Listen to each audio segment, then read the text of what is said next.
Dr. Dragon. Hello, how are you? Welcome. Come on in.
Ignore the crunching.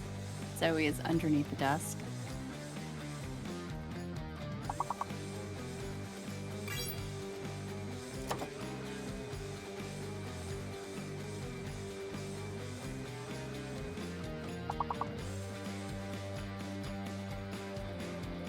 Hello, Depressed. How are you?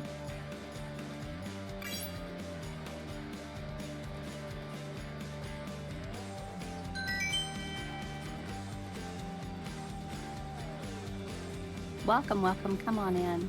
We'll play a little bit of words on stream before McQueeb gets here.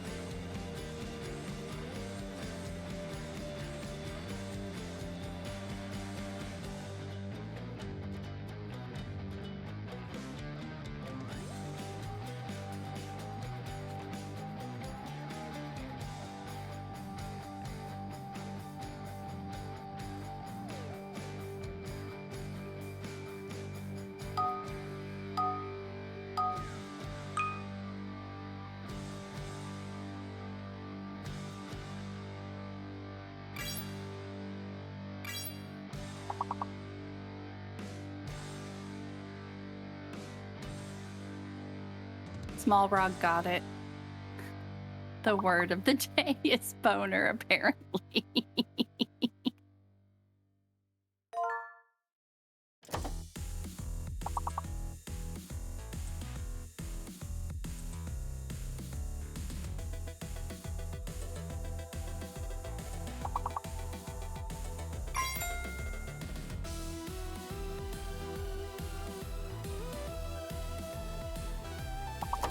Belle of the Ball is back. Miss Robot is broken.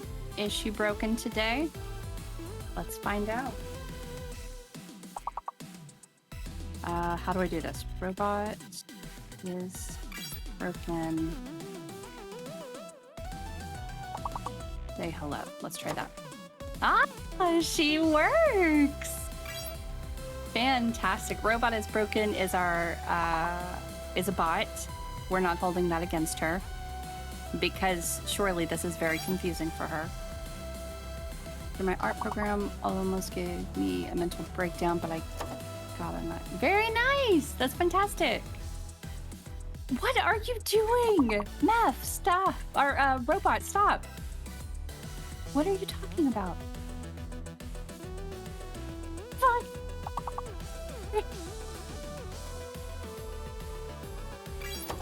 She's fantastic. I love her. We're doing good here. It's a very overcast day here in Southern California. Very quiet. McQueeb has a tiny bit of a headache, but he's nursing that. He'll be good to go here in a little bit. We're probably about an hour out from seeing McQueeb's lovely face. Meanwhile, you guys get to stick with me. If you don't want to hear my voice and you just want to play words, that's cool too. I will not be offended if you need to mute the tab.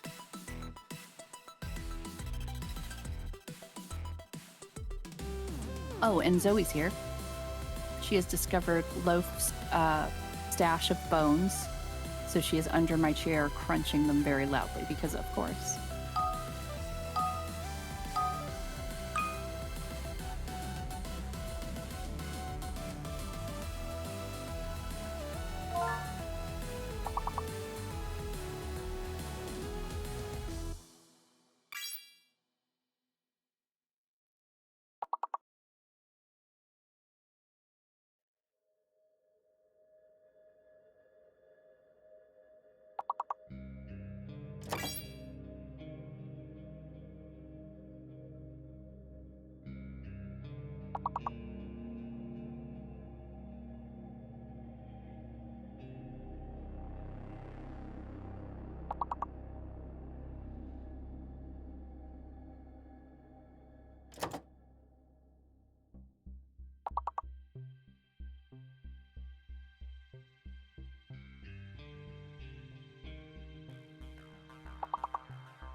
There is no rhyme or reason to what is there and what isn't. The creators of this game, I don't know what country they are from, but we do know that they are not, English isn't their first language. So some of the words will show up, but some, if they perceive it to be vulgar or a curse word or whatnot, it won't show up. So they may not, they either one, may not think that it's a valid word, or two, they may think it's offensive. Calorian, how are you, my love? How you been? How's your day? What's going on? Tell me everything.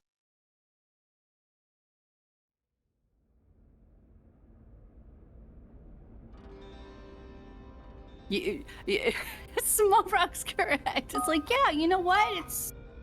We know all about those labor camps, but we don't talk about the PPs here, okay? No PP talk. Any more PP talk, I will put you in the gulag. That's what they say. Look at that. Porn, porn, porn, porn, porn, porn, porn. Oh, so exciting! Calorian, if you guys don't know, is getting a puppy. And he posted a picture of it on our Discord in the, we have like an animals tab. And the puppy's name is Ricky, and I told him he needs to name it Ricky Bobby because obviously that it's right there. They gave you one half of the name. Are you going to crate train? And don't you have another dog? Like, will it be alone? I want to know. As the aunt, I need to know.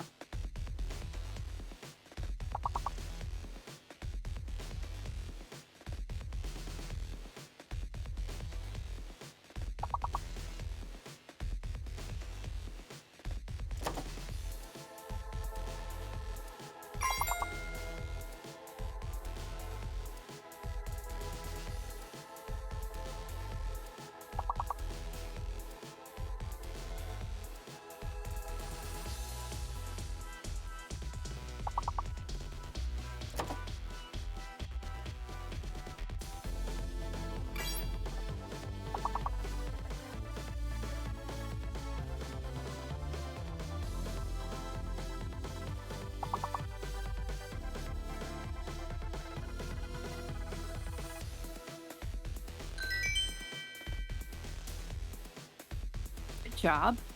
Fantastic. Is that enough to get us to like level 11 maybe? Nah. It's fine. It's fine. It's fine. Yes, crate train, not alone. Small dog in the house is not. Oh, that's wonderful. That is wonderful. He'll get to learn how to be small with his actions and be soft. I'm so excited.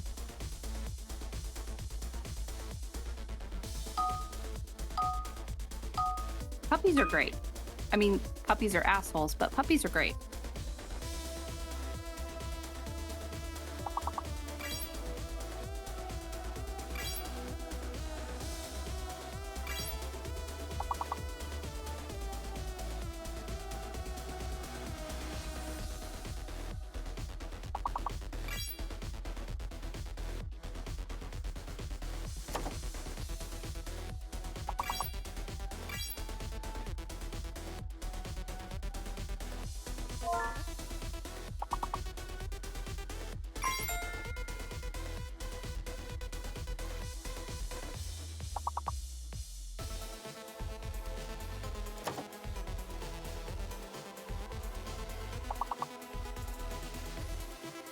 If I could give one piece of advice, even though I'm sure you have puppies, you've had them before, I'm sure you know, but if I could say one thing, I would say this: scheduled nap time. Same time every day.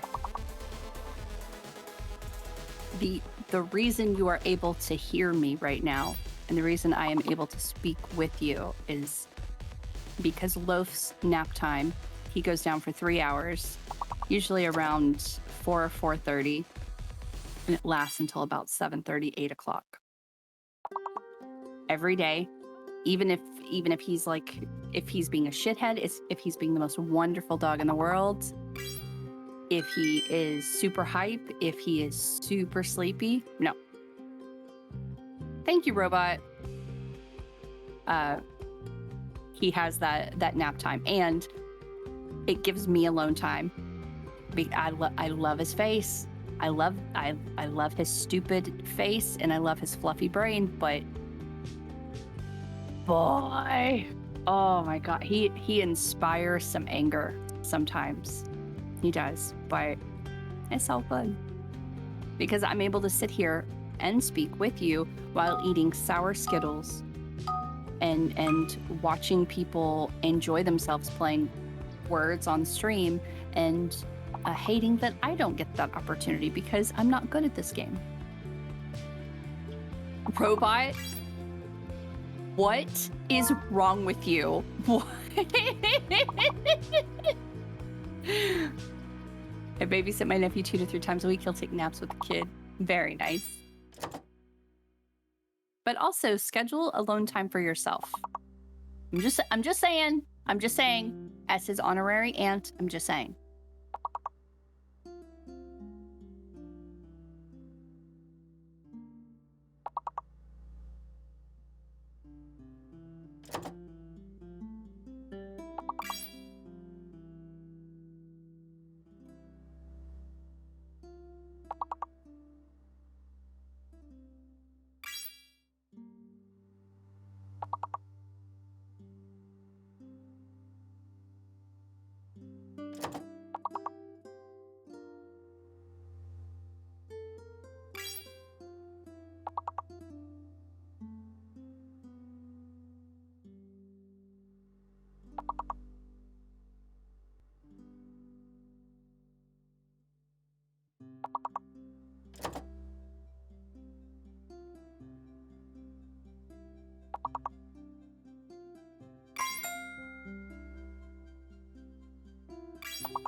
Robot is broken is trying very, very hard to assimilate.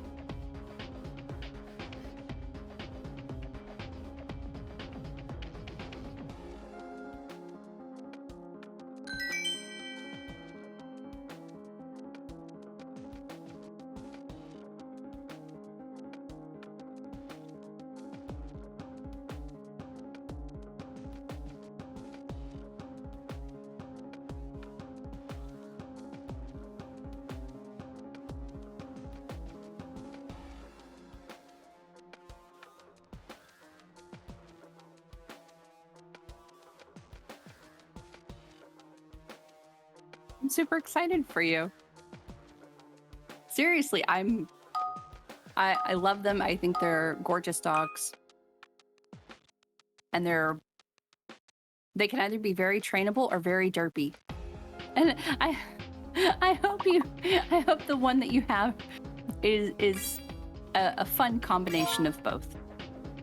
You've only had Heinz 57 dogs. Would I? No, I wouldn't say that I've ever had one. Like normally mine are like prior to having pit bulls, staffies to be more precise. I had Chihuahuas, and when something's that small, you can't really pair it with a lot. So, but honestly, like any dog is the best dog. Like whatever dog I can give kisses to, that's the dog.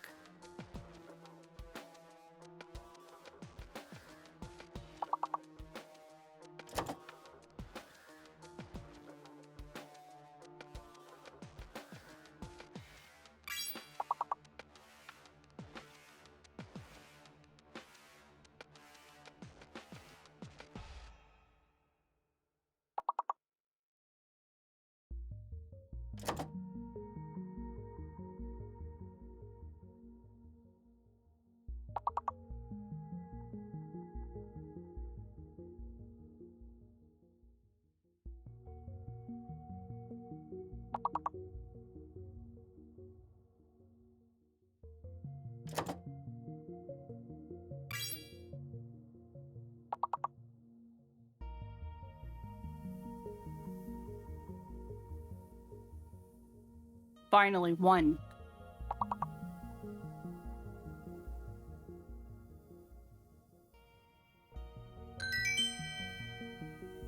Well done. Good job. Yes. I don't know. I did the thing that you guys do. I just started, like, doing letters. And then I, because of where the placement was, I was able to figure out that it had to be a letter that was past H, which only left, like, 2 options. And I just started, like, I mean, look at that. Plef, plu, pelf. Like, I don't know what the fuck those words are. But it worked.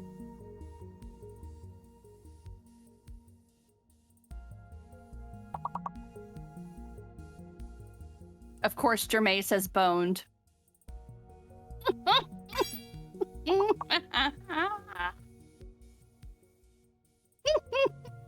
How are you?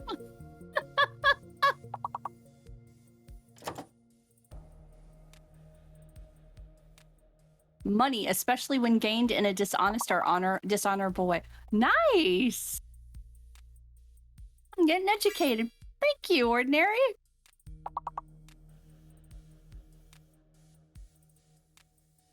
Robot, you got all in on it? Robot is Broken is the weirdest bot. Like, enjoyable sometimes, but very weird. Very well hired. I'm hey, yeah. I'm doing all right. Doing a little bit of admin stuff before stream starts. McQueeb and I, we are on a mission to find a good game that chat can play and participate in. That can, and this is kind of the biggest one.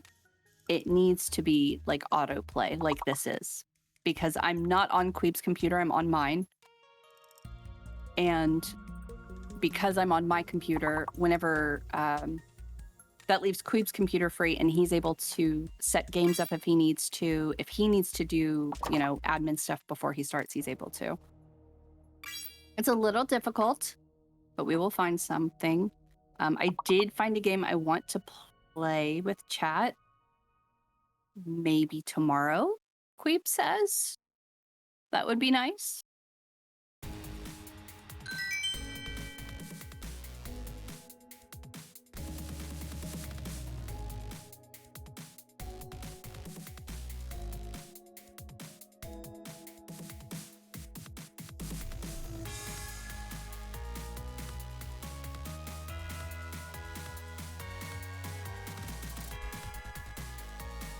Yes, it did. Fantastic. Substrate has been ordered. I am a productive snake parent. Yes, yes, I am.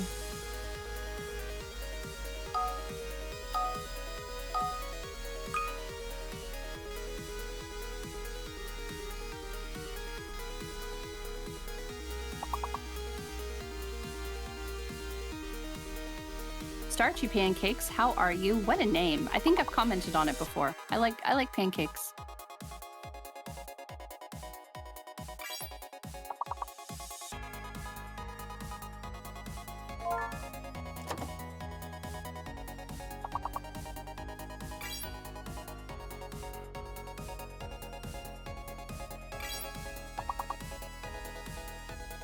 You made some this morning? I'm very jealous. Very jealous. My favorite pancakes are the ones that are slightly burnt on the edges. Like, it's very good. I basically want it to be able to withstand sitting in syrup for a while because I'm a slow eater. I'm doing okay today. Eating some sour Skittles, which is always delightful. Just ordered substrate for my snakes, which was a very big deal because it's something I keep forgetting to do. And there's a substrate shortage of the kind of substrate I use, so I really needed to order them before that ran out too.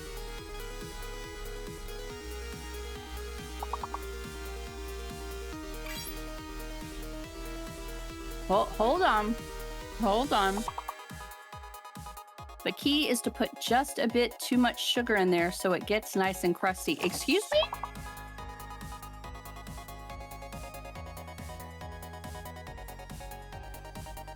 Are you using science?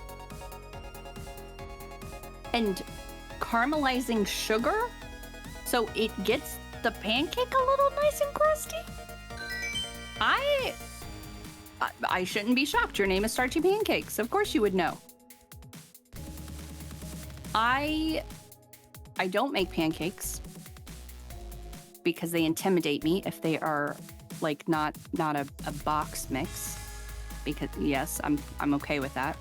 But I am going to steal that tip because that sounds amazing. I wonder if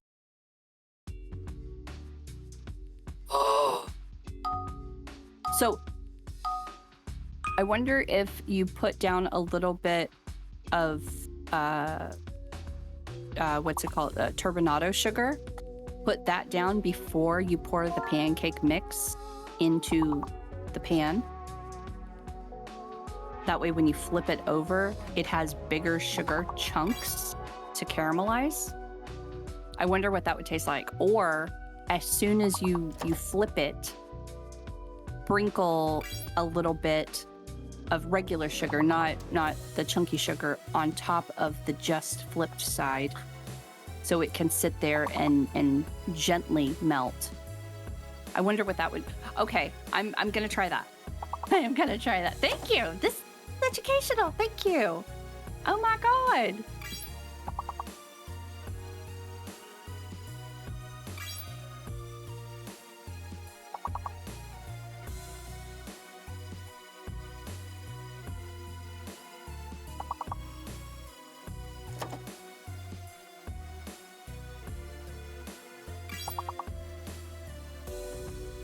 If you were just joining us, hi, hello. My name is McQueeb. It is 5:33 on this, the 19th day of Birth Month Apocalypse Stravaganza Palooza Shindig Fest.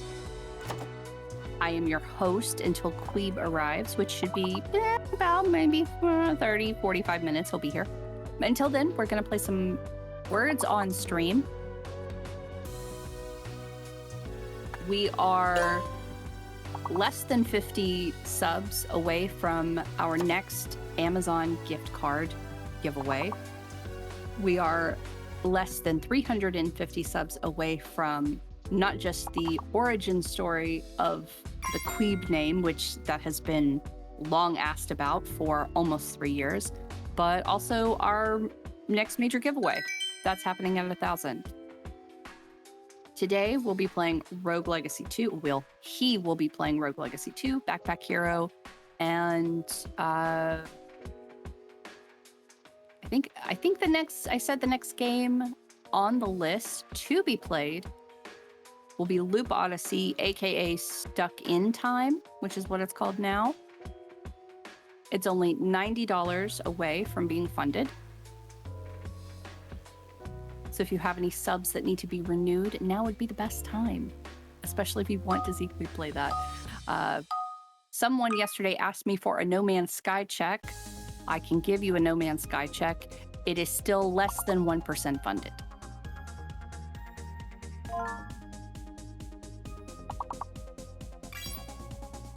Like, in fact, hold.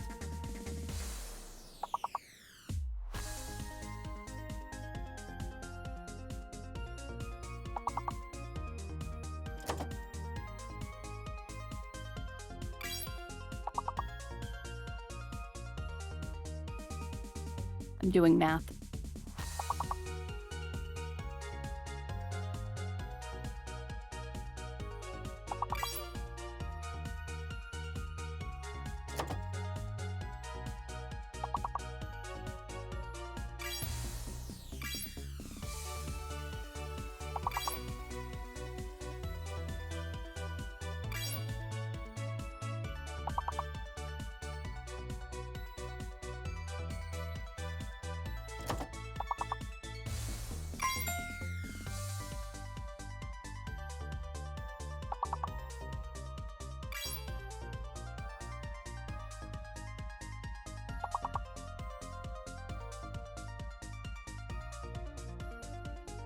No Man's Sky is currently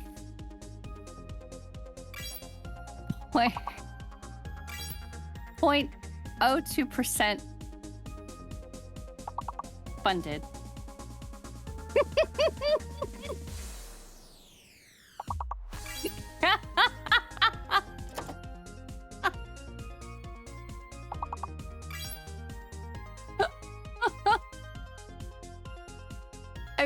I was trying to do it on my phone, and I was like, no, that can't be right. So I had to actually go to a site called Omni Calculator and to use an online calculator. I'm looking at your wish list now. What exactly would you do with the true life-size hyena statue? Well, when they arrive, because I don't need one, I need two. When they arrive, they will live in a box, and then ultimately they will be put in my streaming room. Because I think I have adopted the hyena as my animal. I won't say spirit animal. I'm way too PC for that. But I do believe that my stream, the stream that I have not started yet, my stream needs a true life-size hyena statue. I've entered the local lottery to see if I can fund No Man's Sky.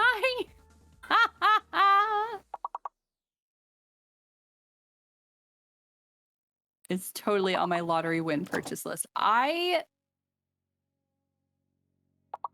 You know what? We would thank you kindly. Not only that, I think for whatever reason, and it's probably something I would call like the no factor, which is when someone says, I absolutely will not do that. You're kind of like, but would you? If we paid you enough? And McQueeb has now, he has proven that he is a whore by stating that he will do it for money. So in theory, like he could say that he would do it for $500, but what would he do if he was actually presented with that money? Number one, would he play? Number two, would he be outright like bitchy about it and just like completely not enjoy the game? Or would he play the game and enjoy the game? thoroughly think that if he can manage to ignore previous bias, he would actually enjoy the game. So generally, I would concur. However, I don't know if you know this, but McQueeb is a Taurus sun, Taurus moon. And Taurus is the most stubborn of all of the signs.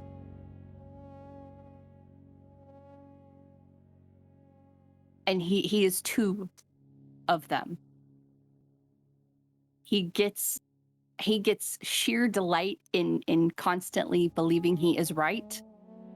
And I don't think he would be able to turn that down enough to enjoy the game. But I can totally see that it might be a game where if he could get past that, he might really enjoy it. 100%, he would definitely hate it out of spite and refuse to migrate. I'm telling you. I will say, after the conversation the other day, I started playing in a game, this time just focusing on the exploring and not moving forward, and it's actually been entertaining. Cool. I don't know if I don't know if I can calm down enough to want to play it, because it was just such a bad experience for me. I would like to, but I gotta work through that. Enjoyed the exploring when it originally got released. Now there's so much more content to it. It's wonderful.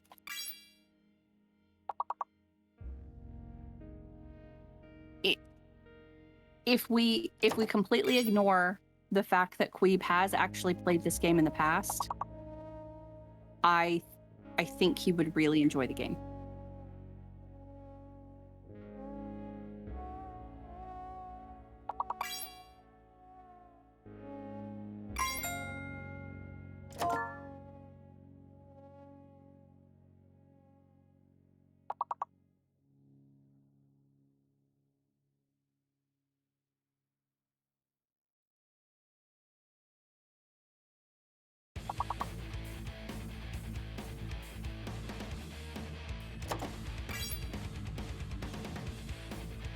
Scroll back up. What did Depressed say? Where was it? If you use Google, you can straight up ask what percentage of X is Y. I did that, and it automatically referred me to the site. Let me find it.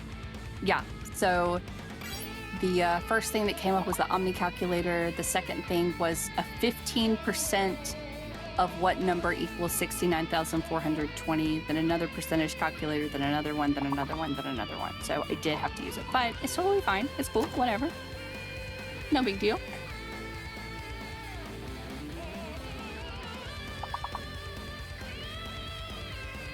Okay, I've got to get a sweatshirt. Hold on a second.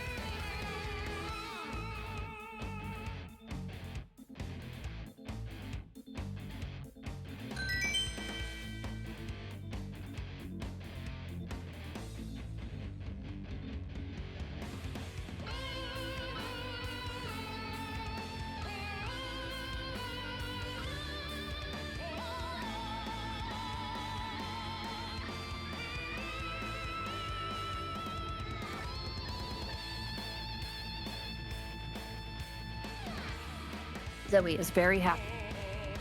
Extremely happy right now.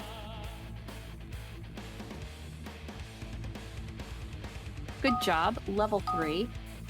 Not too bad.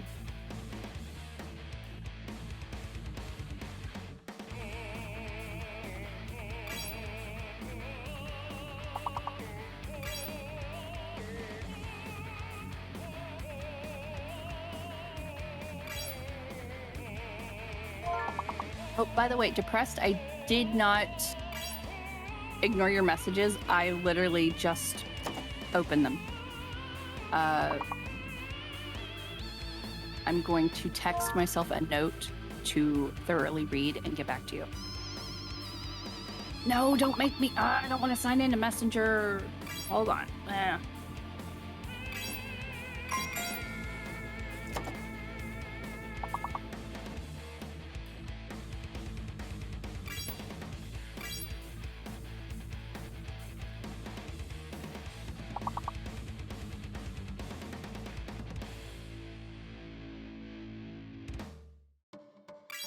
For the first time in a year and almost 2 years?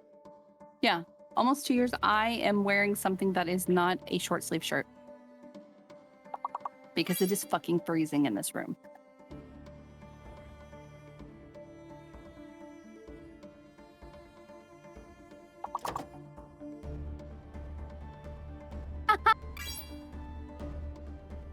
It feels weird.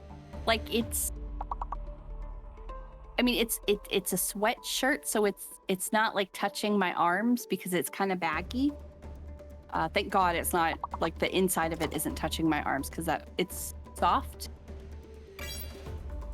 But I don't know if it's too soft, if you know what I mean, because I'm a special little peanut. There are some things that I cannot I cannot abide by. You're totally fine. I figured you were trying to come up with the energy to answer me. So, I wear glasses, and the first time I opened your messages, I didn't have my glasses on. It was just a wall of text. Just a wall of text. And I'm like, depressed, I love you. I can't do this right now. I don't know where my glasses are. So I found my glasses. I have them. However, because I'm currently hosting, I can't direct any time to it. So I have to do it later, but I will, I promise. Here in my part of Cali, it's 98. Hold on. Let me see. Let me see what, let me check my phone.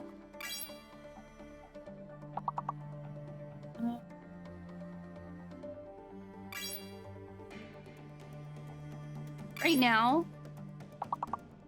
what do you mean weather isn't available? What? What do you mean? Right now it is 63 degrees and it is cloudy. Yeah. The sun came out a little bit, but that's it. I did hear that in the valley, it was, I think it was over the weekend, a friend was going to what's it called? It's like a Renaissance fair out there. And it was 96 degrees. Which I can totally believe. We're only a couple of miles from the coast, so we get a lot of the ocean breeze coming in, which is great, but it also means that it gets a little chilly. Been all over the place. I think hit 95 earlier today. Oh my gosh. Yeah, it's been pretty much overcast here with the exception maybe like 15-20 minutes. And the last couple of days it's been like 7% chance. Today's 15%. Makes sense. I'm in the armpit. I mean valley. The first time I lived in California, I lived in the valley, and if I had to choose just based on weather, would I go back to the valley or would I stay where I am? I would absolutely stay where I am because the valley, it just, no breeze whatsoever, not a stitch of breeze. Oh, no. I lived in the San Fernando Valley down in LA. And we are currently in LA now. How bad does the valley get up there? Like, our valley gets disgustingly hot. Like, the air gets thick. It's supposed to freeze. What? I'm so sorry, Lily. Oh my God. Robot, what is wrong with you? What is going on with the robots? Hold on, I need to screenshot that for Queen.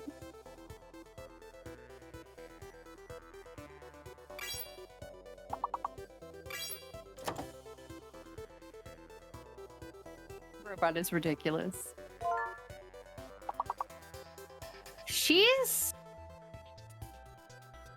She's interesting, and I understand that she does need time to learn,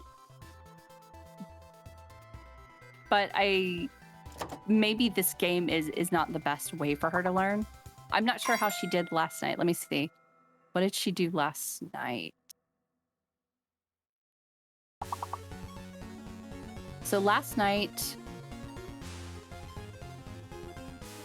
it looks like when McQueeb joined the chat, she was getting very talkative because the chat stopped playing the game as much.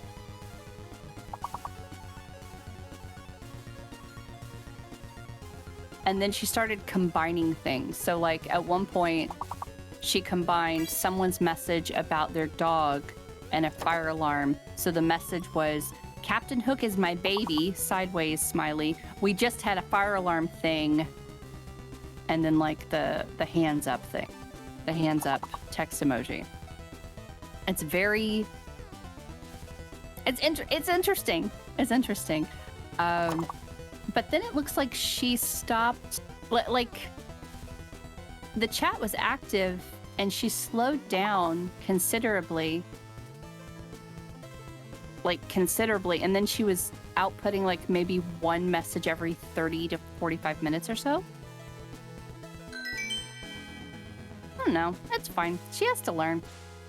She doesn't learn from messages with only one word, and she doesn't learn when the streamer's offline.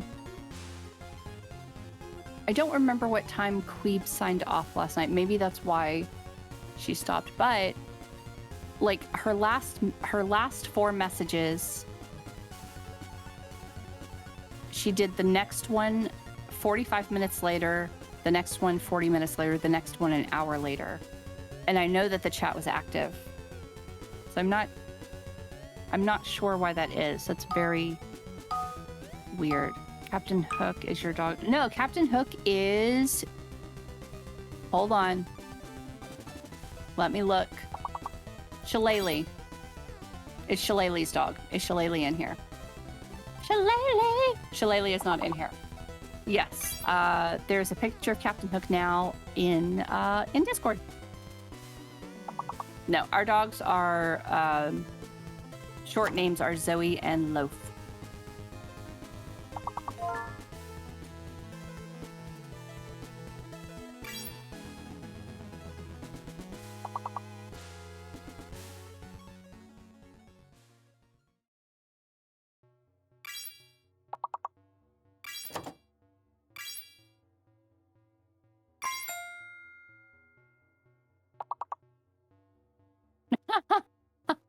Zoe doesn't have a longer name, I don't think. Like hers...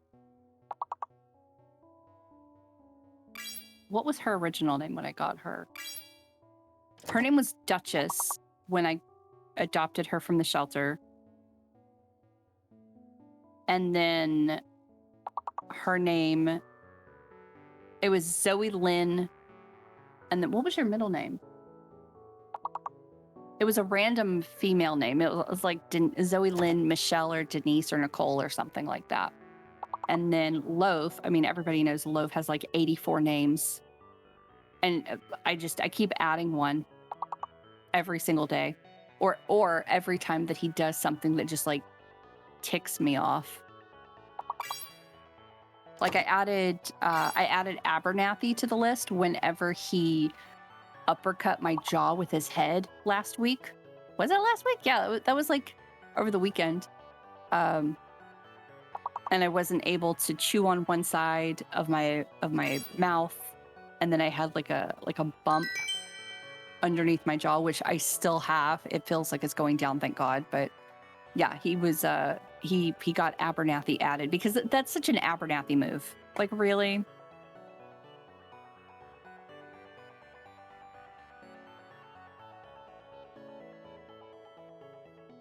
It has been 19 days. We are on day 19.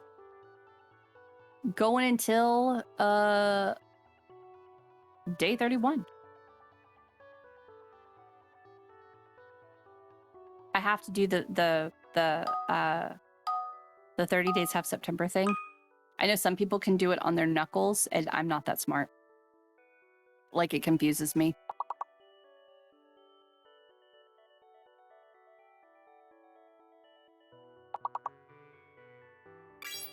Maze. Really? Sir.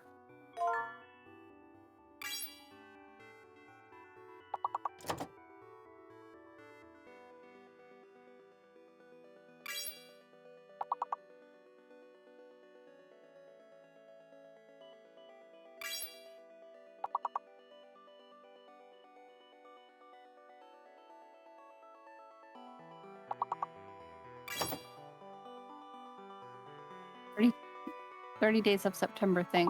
30 days have September, April, June, and November. All the rest of 31. That thing.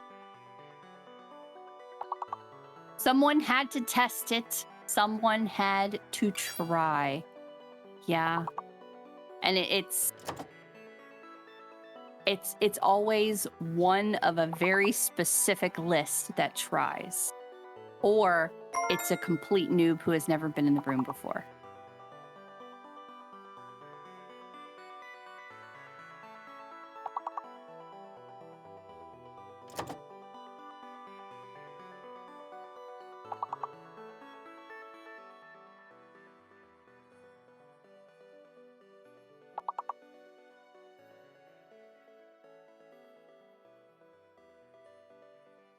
Each raised knuckle is a month with 31 days. Each valley is 30 or less. Don't skip any from hand to hand.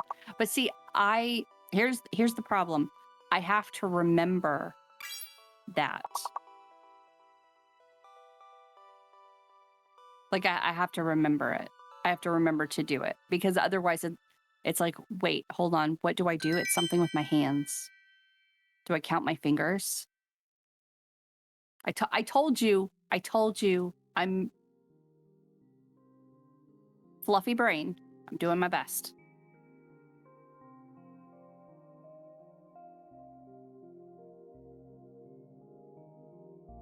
McQueeb, so some of us are on a list. Oh, there's a list. There is a list. It might exist in my head, but there is a list. And here is how the list goes. Did he just say boner? Oh, yep. Mm-hmm. Yeah. He would say that. But that's exactly what the list is.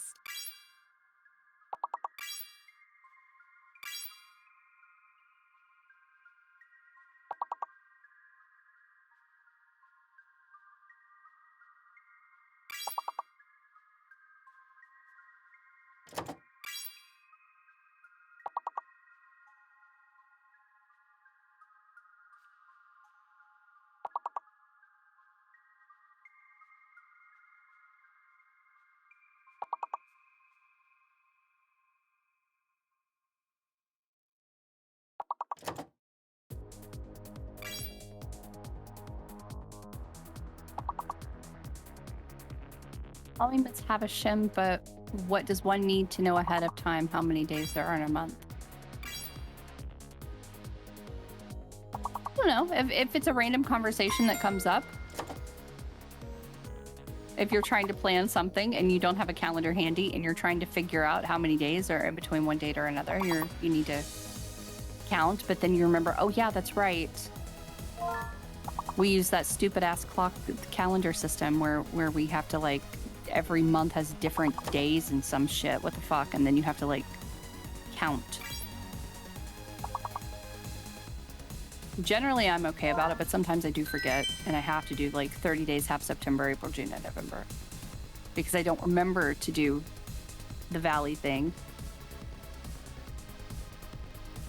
And also, sometimes I turn into, like a Google noob?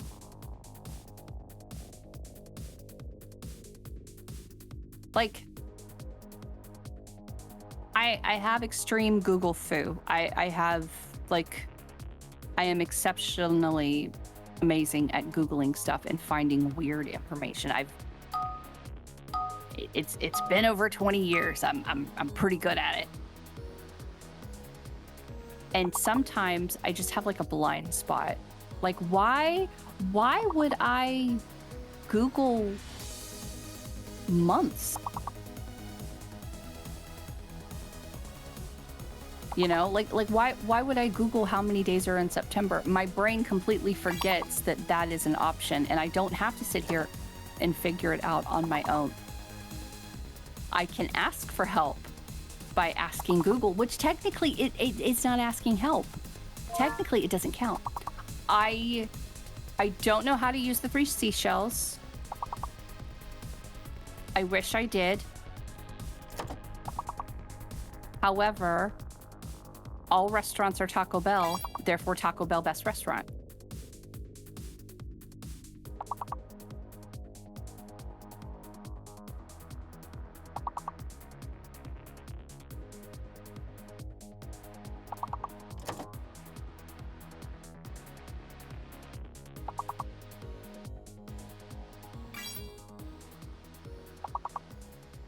All restaurants are Pizza Hut in the UK version of that. Really?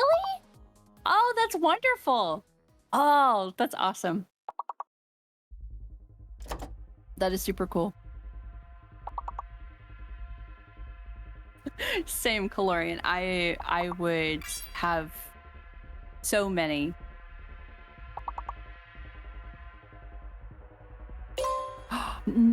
No, it's like a total like overdub thing. Oh my god. Really? Hold on. I have to look.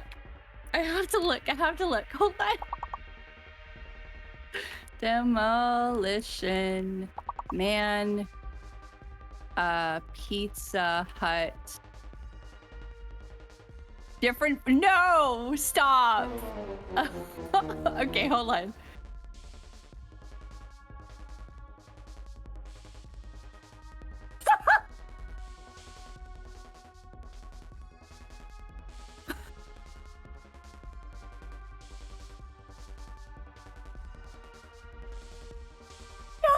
She is that she's going to Pizza Hut. Oh my god.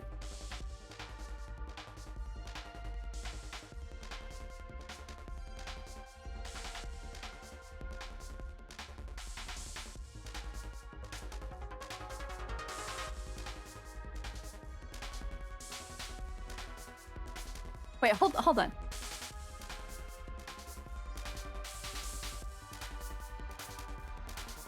Okay, it was Stallone's voice.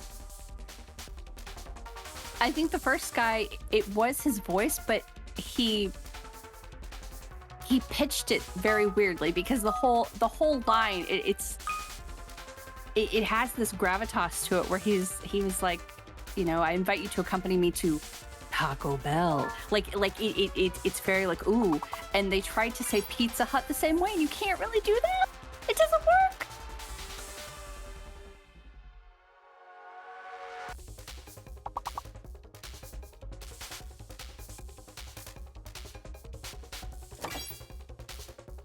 Why didn't they just have them say the whole line again? Oh my god. Okay, in case you're curious, if you love Demolition Man as much as I do, there you go.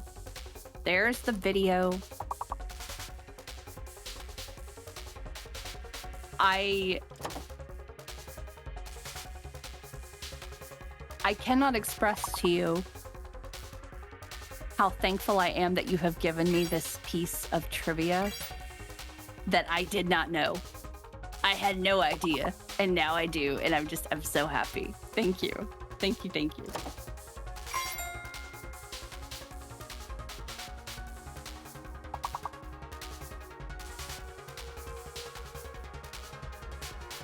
My favorite cheesy action movie will always be Fifth Element. Hold on. Hold on. That's a discussion, sir. That's a discussion. And it has to be broken down by, like, decade. Because, like... Fifth Element? Okay, yeah. Uh-huh. However, and bear with... Like... Please, bear with me. I know you say Fifth Element, but what about I Am the Law? I am the law. What about that? And you're bypassing Demolition Man? with all of the scenes between the egos that are Sylvester Stallone and Wesley Snipes. Dredd isn't cheesy? Are you... Carl Urban as Dredd? No, not cheesy. Stallone as Dredd.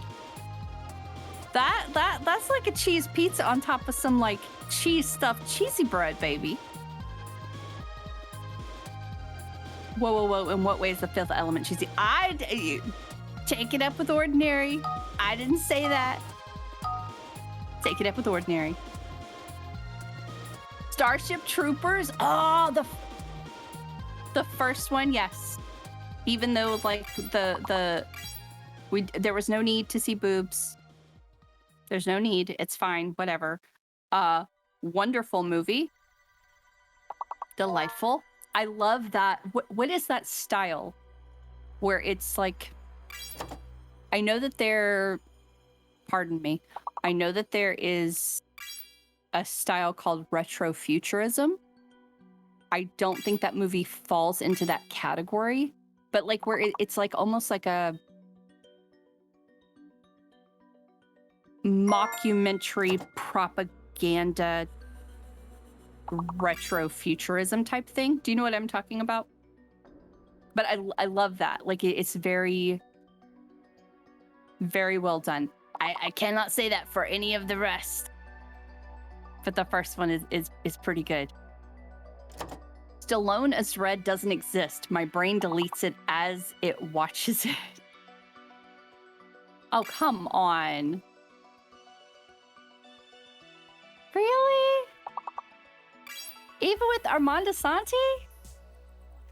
Diane Lane? Like, really? Okay. But it's pretty cheesy fantastic. It's one of the rare situations where I like both versions of Dredd for completely different reasons. Yeah! I think they can both exist. I've seen the Stallone version at least 3 times. I couldn't tell you a single thing about it. I like the Academy part of it.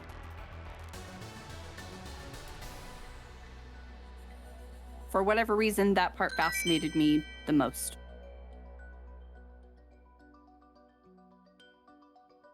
I thought that was it a demotion? Yeah, it was kind of a demotion. Like demoting Hershey to just kind of being, you know, girl, not even a sidekick, like, and not a sidekick, not a femme fatale, like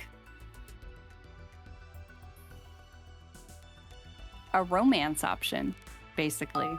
It was just kind of sad because it was such an opportunity, but it's the 90s, man.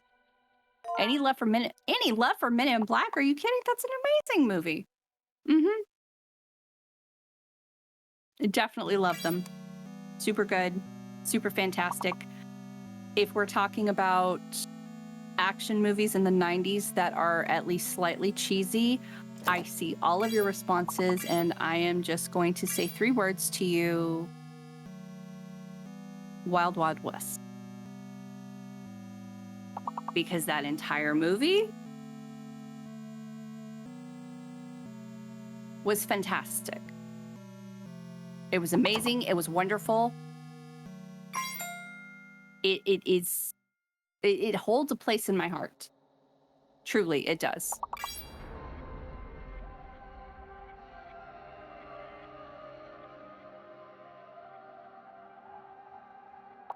If you're just joining us, hi, hello, my name is McQueeb. It is 6:08 p.m. California time, and it's day 19 of Birth Month Apocalypse Extravaganza Palooza Shindig Fest, also known as the month of May. Queeb's birthday was last Saturday, and we've been celebrating all month long with Amazon gift card giveaways every 100 subs. We also have a major giveaway coming up at 1,000 subs, in addition to we do have other goals, like 1,000 is the origin of McQueeb's name. At 2,000 is a co-op stream featuring myself. I don't know what game. We have like a couple to choose from, but we'll figure it out. Whatever. Then there's also a cat reveal, taking off the hat. The next one after that is shaving the beard, which that's kind of a thing. It's kind of a thing. Action movie goes to Commando. You know what? Okay, I'll give it to you. I'll give it to you. I'll give it to you. Yeah, let's do that. Fun fact about Fifth Element, it's one of the very few movies where the main character and the bad guy never, ever meet in the movie. That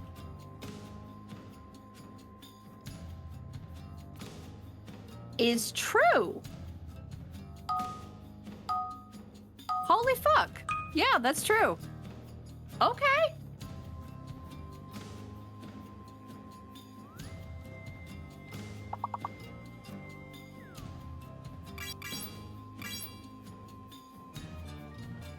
Fifth Element is one of the action movies that I don't get tired of.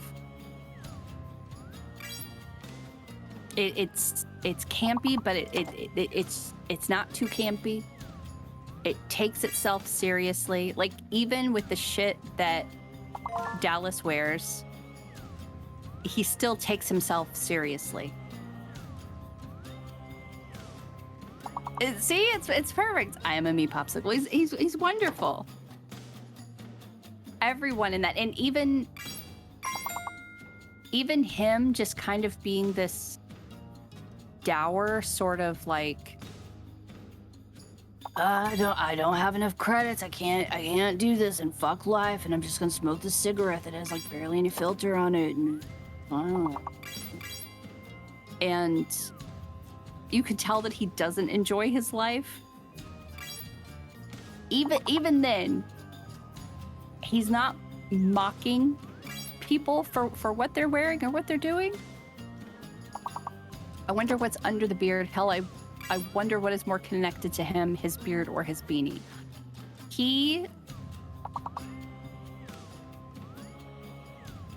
So Queeb and I have been together.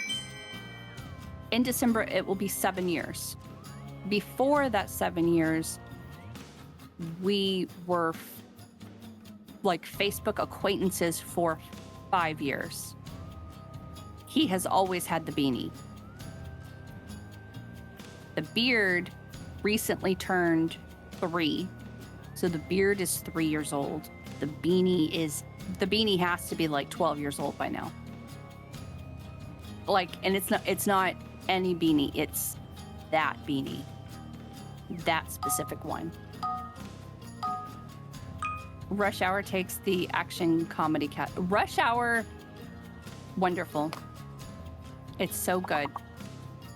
I hate how good it was because I wanted to hate on it. And it's the same way with Shanghai Noon. I wanted to hate it. Now, Shanghai Night, no. But Shanghai Noon, yes. Wild Wild West, perfection.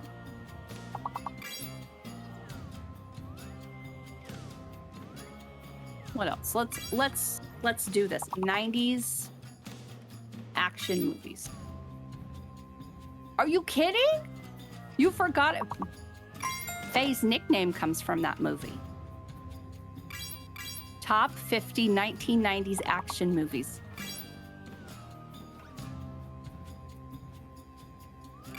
As told by who? Give me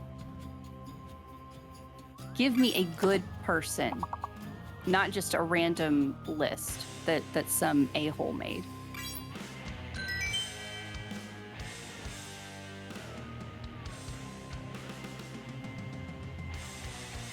I'm old, remember? You're not that old. Older, but not that old. Running Man. I forgot Running Man. Donkey Jim, why did you say porn? Kevin Smith does a big story about how the giant spider in Wild Wild West came to be. Seriously? Okay. Well, that's my night sorted right there. All right. I found a list that has 100 voters on it. Wait, hold on. What is this? Fatherly. What is fatherly? Okay. This is a well-polished website. It could be bullshit, but we're going to go with it.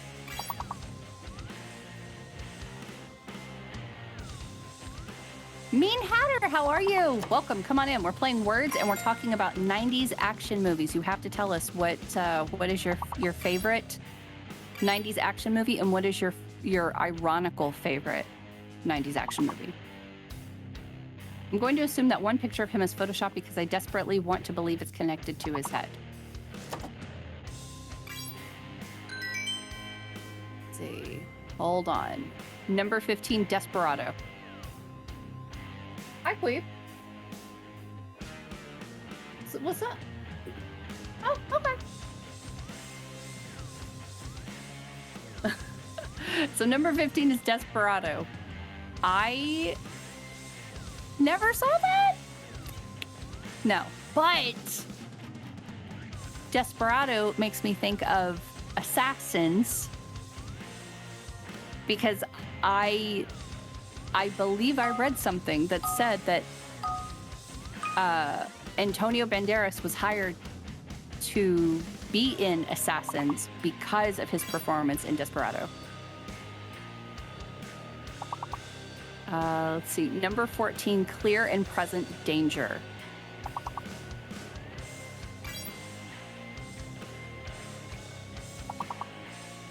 That one.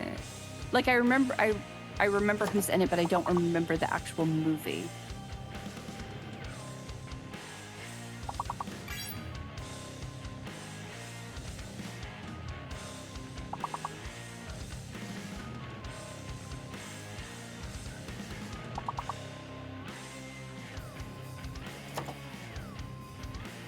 You guys got this. Come on.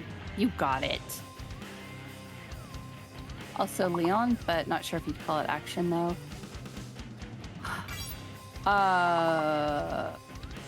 Leon. Oh, The Professional?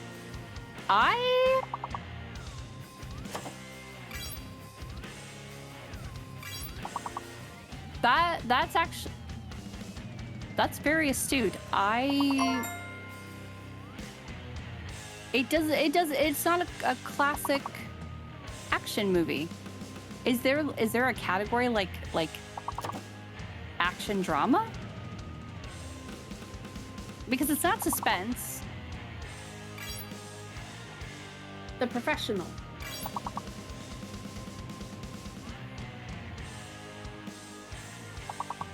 The movie, The Professional.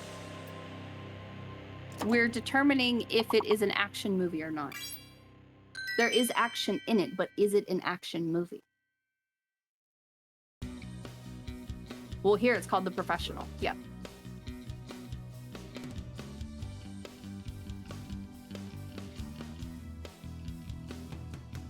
Queeb said it's as much of a drama movie as Heat. So there you go. Jermaine also says Point Break was fantastic. You know what? Yes, you are correct. It was. Comes back in. Here he goes. Queeb has been triggered. Let's see. Number 13 is True Lies. True Lies. Wow, Queeb just said it's amazing. Mean Hatter says Stargate's my favorite movie. You know what, Mean Hatter? I knew I liked you for some reason, and I didn't know until this very moment. Stargate is one of the only actual movies I still own. Granted, it's because it's a digital thing, and I only have like 4 digital movies, but still, it's one of them. True Lies, Hidden Gem, it's great. Hidden Gem. Well, we're talking...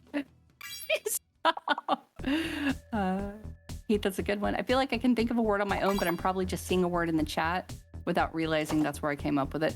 Dude, I talk about this often. I'll put in a word and it won't come up, and then someone else will type it. and it will come up. And it's not a lock situation because you see how rarely I actually participate. So this is not that. So like if you see a word that somebody says or not, like say it. Who cares? If anybody thinks that you're cheating, like fuck them. True Lies was the first thing my wife thought of when I mentioned 90s action movies.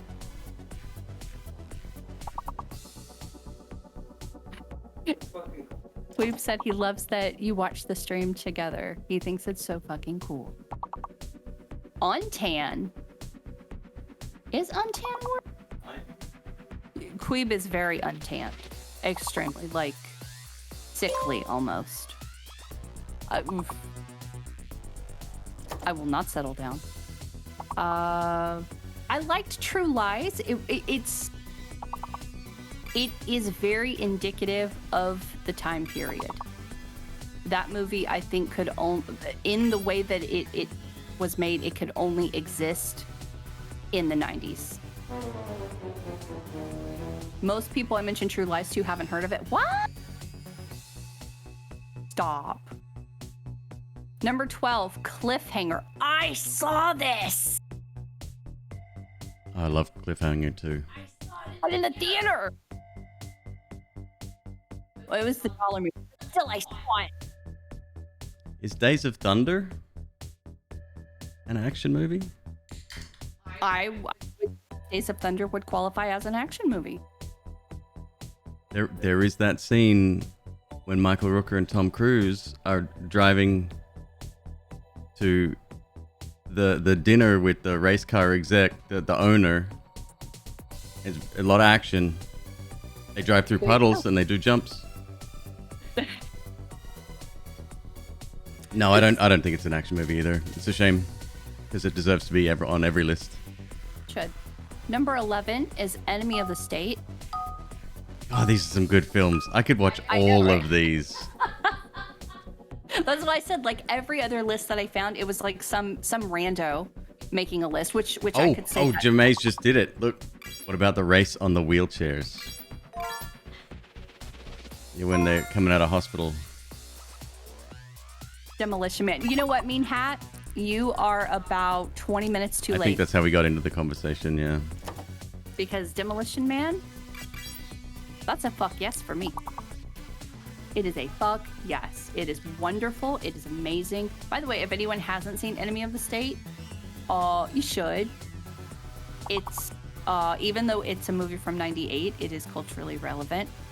Absolutely. Number 10. Oh, that was Gene Hackman. Right. I remember, yep. Gene Hackman, Will Smith. Number 10 is, it might be my favorite one mentioned so far. We need a movie night? We can do that on Discord, right? I don't know. I don't know about broadcast, but... Number 10 is The Long Kiss Goodnight. I fucking love that movie. Gina Davis. Yeah. Oh my God. Like, so, What about The Net? When did that come out? It's probably like number 2 or 3 on the list for sure. It might be. 95, same year as Heat. Yeah. It's not a coincidence, man. Number 9, Con Air. Say the line. Say the line, Quabe. There's so many from that movie. Yeah, there's one that you always quote. I don't remember what it is, but anytime Con Air is mentioned. I never say put the bunny back in the box. I've never said that to you. I don't think that's the line, but it's another one. Leonel's in the zone. I hope I said your name right. Leanne is in the zone. Is it Leanne? Leanne is in the zone. Look, fluffy brain. Do you share the words on stream link to avoid lag? I can, if people would prefer.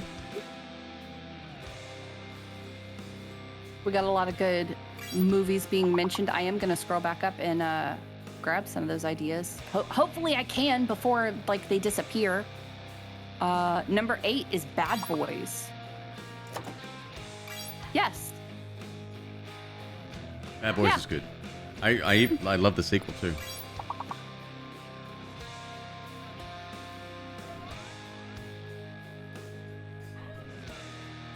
cool. We lost you. Oh no, there you are. I think your noise gate. It's usually when your pitch goes higher. Mm-hmm. Maybe you're not as close. I don't know. I am literally 2 or 3 inches away from this mic right now. Like, I am hurting my back. Yeah, it's overly sensitive then. It is. Hold on, I'm doing a quick scroll through. Event chat. Horizon's your favorite scary movie? Well, Would you say it's a scary movie? Oh yeah. Yeah. Well, gore doesn't equal horror. Yes, it does. My best friend at the time, fuck that bitch, made me see that with her in the movie theater. And I want to say it was a couple of years before I could have regular sleep without waking up from the stuff that was in that movie. Mm-hmm. It was just, nope. Although, that said, I still say that one line randomly and nobody gets it. And I'm okay with that. Because for me, it was the only enjoyable part. Where we're going, we don't need physics? What's the line? Where we're going, we don't need eyes to see. Because I'm like, doctor, what happened to your eyes? Where we're going, we don't need eyes to see. And the reason... Psychological horror. Why, okay. the reason why I like that line and I like him at that very moment is because he played Merlin. Oh, Sam Neill. I was a huge Merlin fan because it came out right at the same time, because that is how she tried to like trap me into seeing it. She's like, no, the guy's in it. I'm like, what guy? She's like, the guy in your show, Merlin, he's in it. Oh, yeah, okay. I had no idea. I had no idea. Liberate tutte me, exit veris.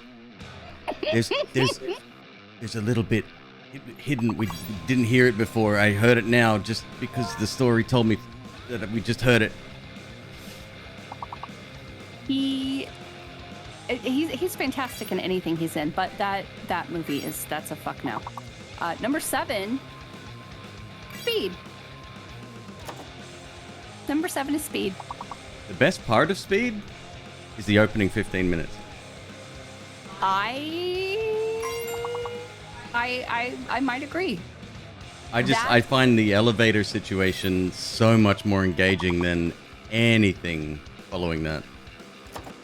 I like that. I also like the Bronkley, scene. holy fuck. How you doing, dude? Bronkley! I like the scene where they find out that he is watching them. Like that whole little When they segment. visit the house? No. So they're on the bus. Yep. And they're having the conversation, and he calls her my little wildcat. Yep. And he can't figure out why, and he sees her sweater. He's like, holy fuck. And then he like has a little meltdown. It's Mission Impossible on the list. We're going to be here for a while, Calorian, and I dare say that's going to be much higher than where we're at right now. I am going to say, if it is on this list, we're at number 7 now. I'm going to say that it might be number... Whoa. Oh, we're already at 7? Wasn't it the top 50? No, 15. Oh, okay. Never mind. Number 6 is a McQueeb family favorite, Face Off. Yes! It's so good! I want to take his face off. It's so good. Like, part of me wants to name my twin boys Pollux and Castor. Fuck off. But, no fucking way. But I think that's a little too on the nose, because then we're not pregnant, by the way. No chance in that. But then they would have to say, hypothetically, no fucking way. I would not allow no. my children to be called Pollux and Castor. Sorry. My mommy didn't name us after Greek mythology. She named us after a John Travolta and Nicolas Cage movie directed by John Woo. You could call twin snakes Pollux and Castor, I guess. I could. Those two names are on the general baby name list, and babies can be anything. I have another baby in there. Who played the younger brother? Who played Pollux? I can't. Hold on. I know his name. I can't say it. I'm looking it up right now. Alessandro Nivola. Yes. And fun fact, he was in a movie called. Oh, what is it? Don't you hate when you see something in your head? When I saw him first with the curly hair, probably. Where was it? Laurel Canyon. So he was in Laurel Still Canyon acting. with Kate Beckinsale, Christian Bale, and someone else. And he plays a rock star. And I think Kate Beckinsale plays either a writer or something. Like there's some reason why she needs to go see them. And he did 3 TV series, a TV series and 2 TV movies, and then 1 other film before landing Face Off. Holy fuck. Well, credited. Obviously, Yes. There's more work before that. Natasha McElhone, that's the one I was thinking of, and Frances McDormand's also in it. But Alessandro, he actually sang a song for the movie. It's called Shade and Honey. It's super good. It was featured in the movie, and he sang it with the actual band. It was already a song with the band, and he subbed in, and it's fantastic. It's a surprisingly good song.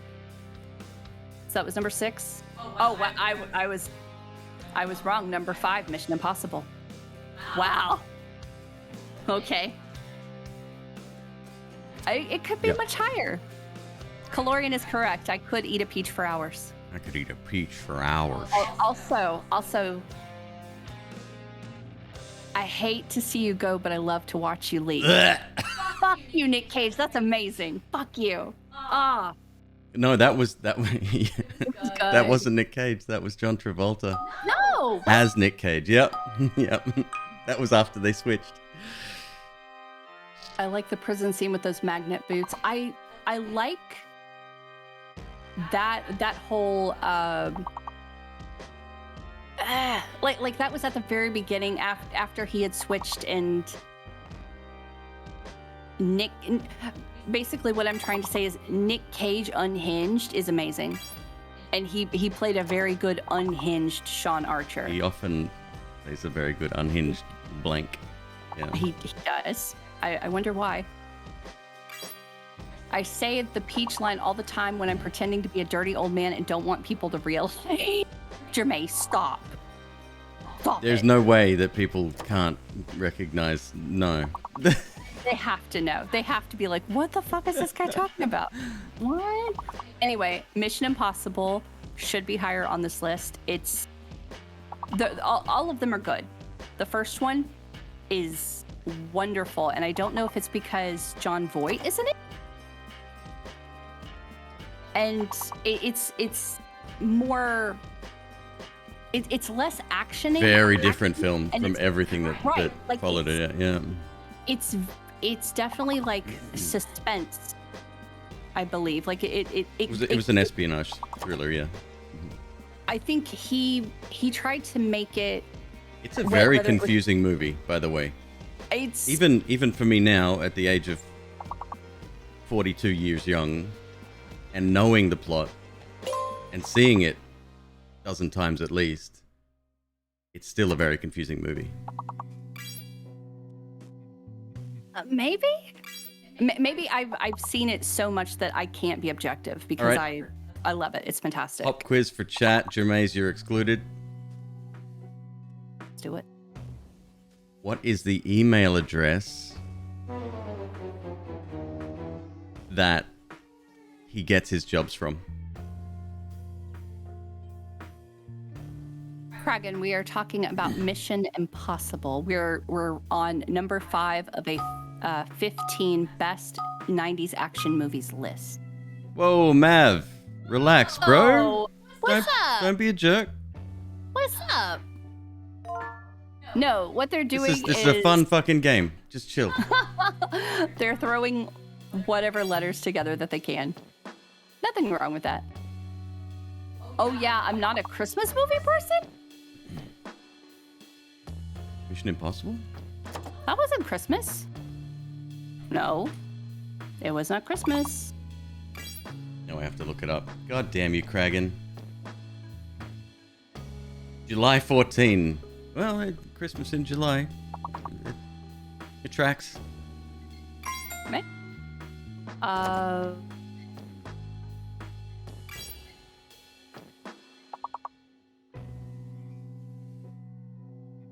right, number 4. I have not thought about this movie in easily a decade. The Rock. Oh! Are you kidding me? The Rock? Oh! I cannot give that order! I forgot. I forgot about that movie. So And good. That was during this I don't want to say it was like Sean Connery's heyday, but he had this period in the 90s, and I don't know. It was a resurgence. Yeah. It was like either we forgot about him or he didn't make a lot of movies, but then it was literally like one after the other, like every single year at the very least. It was another Sean fucking Connery movie, and it was like that old grizzled guy who knows more than everybody else in the room. Yeah. Like that thing. They say the action highlight. Oh, I forgot. They're doing action highlights on all of these. Goodspeed disabling the rocket at the last minute. Number 3 has already been mentioned in chat. Terminator 2. Yes. We've talked about that almost every day for the last week. We have, and it's worthy. It is worthy. Braveheart. Braveheart for an action film? Braveheart would be amazing. The Patriot, girl, Jason Isaacs, dressed like that. He has every right to dress that way with that voice. Sorry, what's the matter? Hey. Oh my goodness. Come here. Amazing, perfect, yes. Larson, 300 for action. Yeah. Absolutely. It is stupendous how good that movie is, but how I wore out 3 DVDs because I was watching it so much. So there you go. I'm a little biased. The action highlight that they mention, which I don't know. I don't really think it's a highlight. They say the siege of Cyberdyne as the Connors, Dyson, and the T-800 fight to survive against the police and the T-1000. Yep. Not my thing. When the little girl says, "Daddy, don't go!" Oh my god. Number 2 has already been mentioned. Point Break. What the fuck? Wouldn't have expected that so high. What? Really? Oh, I think it's an amazing film. I just think there's many that are better. Number 2 on a listicle on the internet. That's a very prestigious spot, Ms. Queeb. You would think that any other movie pretty much could have been inserted if someone felt that way enough. So I'm willing to bet that the person who wrote this article is a huge Point Break fan, and he believes it is easily like a top 3 movie. Right, but he doesn't want to put it as number 1 because it would show his colors. I don't want to. Number 2. Prince of Thieves. You're doing a lot of historical drama. I wouldn't say action film though, Lily. Good film though. All right. Bryan so Adams was sublime in that film. Before I read number one, any guesses as to what number one could be? I will reread the list very quickly. It's in order from this random person on the internet's perspective of 15 best 90s action movies. We have Desperado, Demolition Man's already been there, Kragan. True Lies, Cliffhanger, Enemy of the State, The Long Kiss Goodnight, Con Air, Bad Boys, Speed, Face Off, Mission Impossible, The Rock, Terminator 2, Point Break. What is number one? Die Hard was 80s, right? It had to have been like late 80s, early 90s. Die Hard 2, fuck off. Get that talk out of here. Howard the Duck, dude. Die Hard was yeah. Okay. Die Hard 2 was 1990. Die Hard one, with a Vengeance, however, which was incredible, was 95. Same year, incidentally, that Heat was released. A few people have guessed it. Number one is The Matrix. Action film. Action film.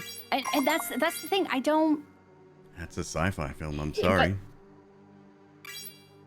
It would be a sci-fi film, wouldn't it? 100%. Like the last half of this list, I completely agree with. Like, even though I am not someone who would put Clear and Present Danger on their list of movies that I enjoyed, it's a Harrison Ford action movie, and during the 90s, that was his shit. Get off my plane. Like that was. Can things not be multiple genres? There's action in the movie, doesn't mean it's an action film. Action film is, I think, pretty cut and dry, to be honest. About. Fix the time. What's wrong with the timer? What do I need to do? Oh, the timer line, it's been wonky. Like for me, it's been broken on half of these. Oh, shit. Yeah. Oh, no, wait. We just cleared it. Never mind. But whenever it happens again, the locks will still unlock, but the actual timer itself will not move. So you just have to like look for the locks, unfortunately. All the best parts of The Matrix were action scenes. Oh boy. Dragon. We're gonna have to talk about you and your opinions. Bullet time was revolution. Absolutely. It was absolutely revolutionary. Wasn't there something that came out that John Gator stole that technology from some weird, obscure Japanese film? What? I wouldn't. Big drama back in '99. It wouldn't shock me if it did. It would not shock me. I pulled up another list, and this is actually Screen Rant's 90s action movies by year, and it's a little bit of a different list. It's a little bit of a different list. They say that 98 was Ronin. I fell asleep trying to watch that twice. It's almost a heist movie, I guess. Yeah. I guess technically, yeah, okay. It was good. Fall into it. You didn't like it? It's a good film. Like, I haven't seen all of it. I haven't seen it past the first act because I kept falling asleep. It was just, I could not follow it whatsoever. Equilibrium came out in 2002, Donkey Jim. Most likely to follow up on the hype of The Matrix. Robot! What's wrong with you? Number 9 is Total Recall. Which, yeah. Granted, it came out in 90, so I personally would still view it as an 80s movie. But yeah, it's an action movie. Total Recall? Total Recall. Yeah, brilliant film. They also have The Rock at number 8. At number 7, they have The Fugitive. That's a sci-fi too. Where do you draw the line, right? Total. The Fugitive. Oh man, it's a tough one. I mean, again, I think it's indicative of Every time a Celeste song comes on, Depressed Badger is right there. he's like, damn it.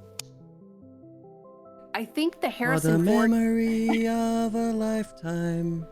I think Recall, the Harrison Ford recall. entries are indicative of the times. I think it's because it's Harrison Ford in an action movie, because that was his shtick.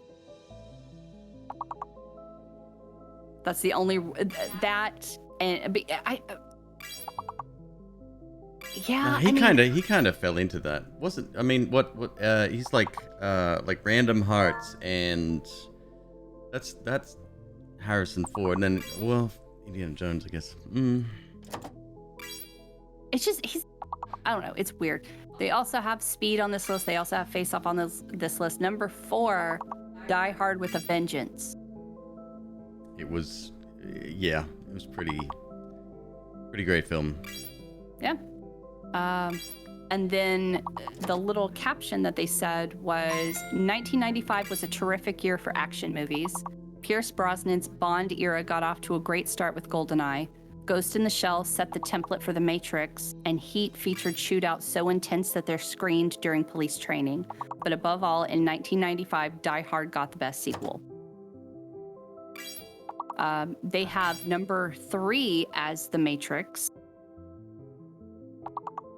Number 2, I have never heard of this movie.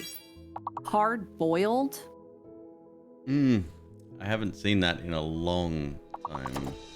After glorifying bloodshed at the hands of gangsters and a handful of action movie masterpieces, John Woo decided to even the playing field with Hard Boiled, a movie that instead glorifies bloodshed at the hands of the police.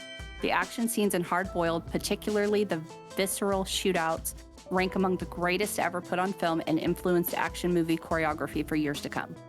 This is where the person making the list shows off their knowledge or their love of Asian cinema. Yes. It is the only Asian cinema movie on this list. Yeah, but it's obligatory for anyone that wants to become known in movie circles. Number 1 is Terminator 2, which I will agree. I will agree because it came out in 91, beginning of the 90s. We were super hype, and this was the conversation that we had the other day. It was a super hype, long-awaited sequel, even though there's only like 5 or 6 years in between this one and the first one. There's so much more than that. Jim Cameron, like the effects hold up today. Yeah. Some of it looks a little bit jank, right? But it does hold up. You're right. Most of the effects really do hold up today, which is weird. So I just watched the trailer for She-Hulk, and that looks like absolute shit. Yes. I think it's. I'm trying to figure out how to say what I want to say. It's not as dated as mostly everything else. I can't even. Bronkley's on a mission. He's like, no chat today. No chat. Only words. And holy fuck, he's dominating the charts. Leanne has access to the secret fucking hidden direct URL right now. And Leanne can't even keep up with Bronkley's just a power. What can I say? Someone said we're illiterate, so I had to prove otherwise. Fair. Chat's being spicy today. Okay, we can do one more list, like super quick while we play words. This one is 21 underrated action movies. Oh, that here we you go. need to watch. Underrated, quote unquote, Underrated. unquote. And already from the first two, I'm like, you know what? This is a list I would make. Number 1, End of Days. Not underrated. It is. It's good. Number 2 is Toy Soldiers. Did you ever see that? I don't know.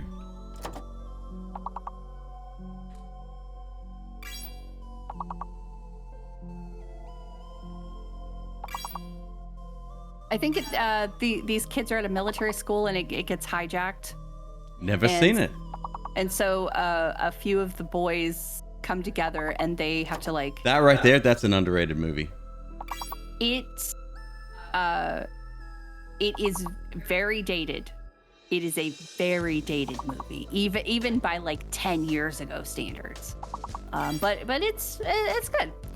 Number 3 is Assassins, which it's Are you in my going top backwards, 10. or is this the way that the list is written?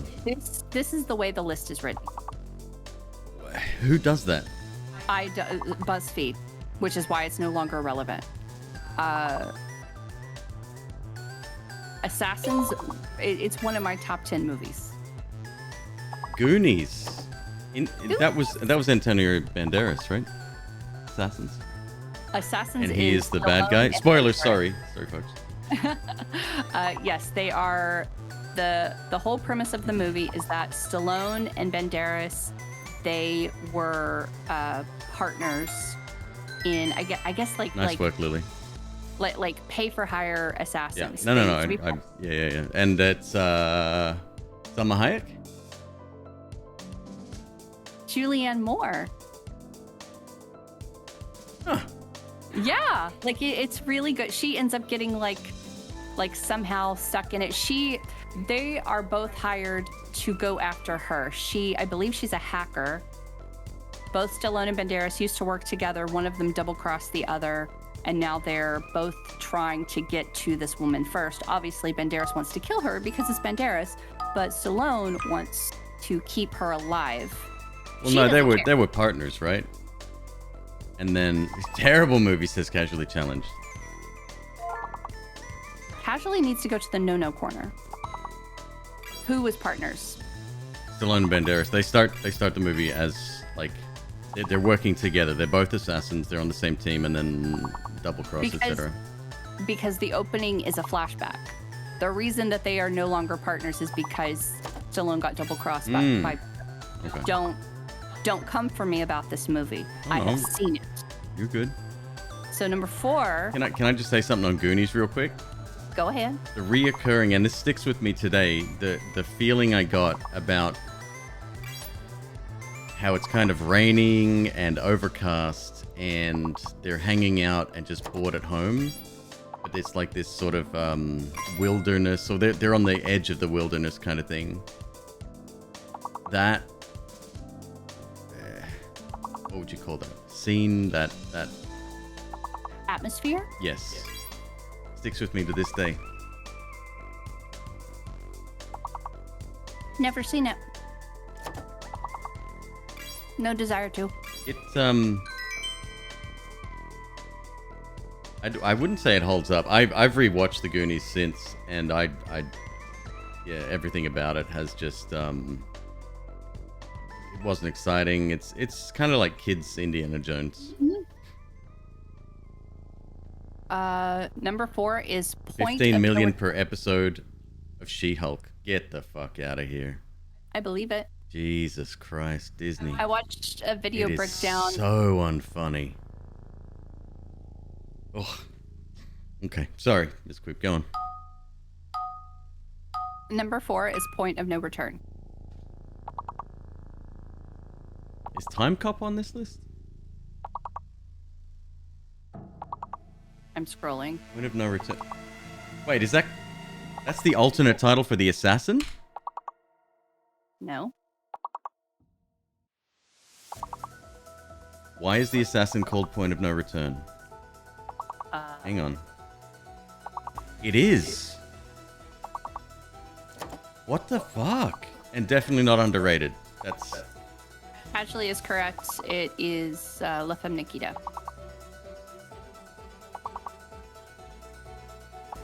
But super good movie. Like it's dated. It's very dated. It was enjoyable to watch her transformation from junkie to assassin to actual feeling human being. Uh-huh. And then getting out. It was very good. This was the actual title of the movie. I wonder. Americans are so fucking weird. I don't know. We're doing our best. Like the whole Taco Bell thing.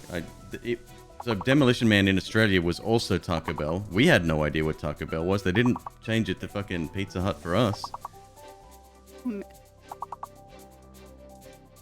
I have no idea, but the logic is that they don't have Taco Bell in the UK. That's why they changed it. We don't have it in Australia either.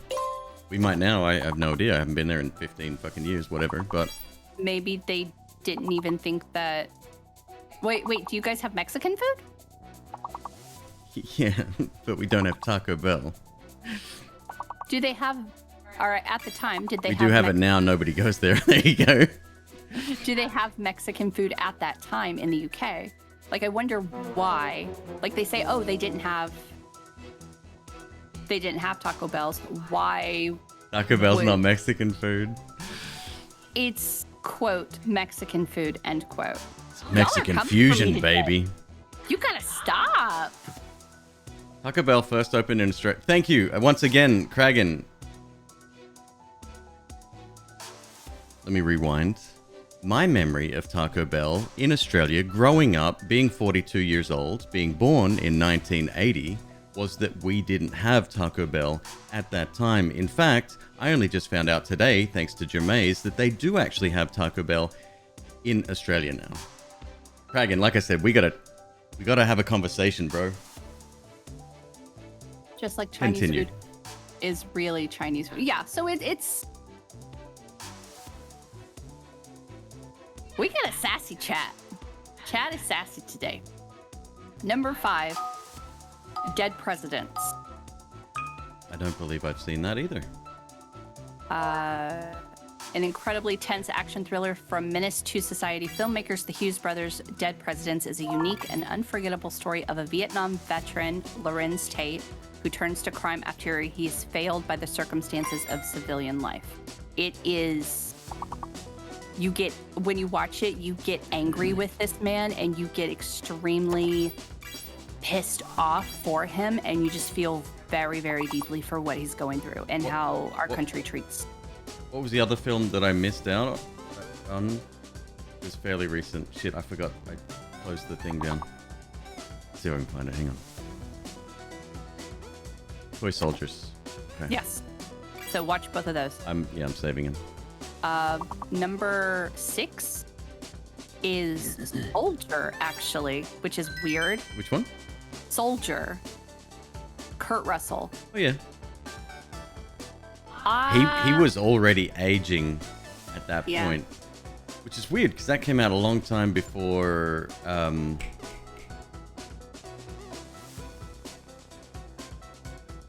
Robert Rodriguez. Fuck, what's it?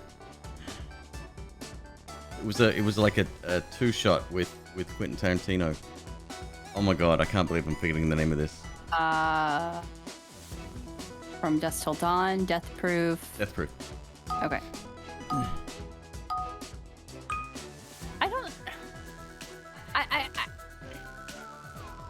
I have trouble talking today. I don't know why. I think you're doing great. Thanks. I don't know why him aging is an issue, though.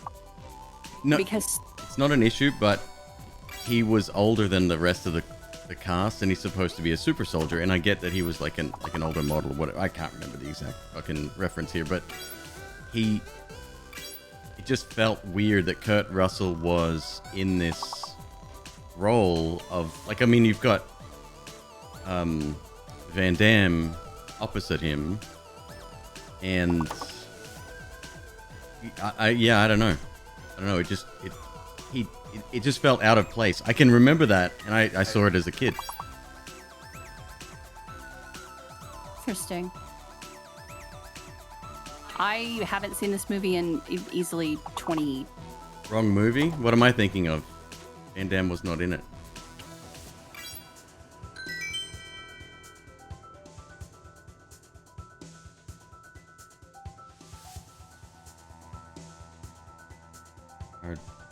Universal Soldier. Oh, hold on a second. That was Dolph Lundgren, wasn't it?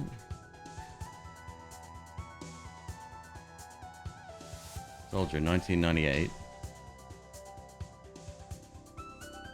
Jason Scott Lee. Okay. Was the bad robot. Craig, and it's not about that. Once again, I did want to have this conversation later. You don't read the room before you comment. You really don't. You bring the vibe of the room down, and I'll happily say that now since you've questioned it.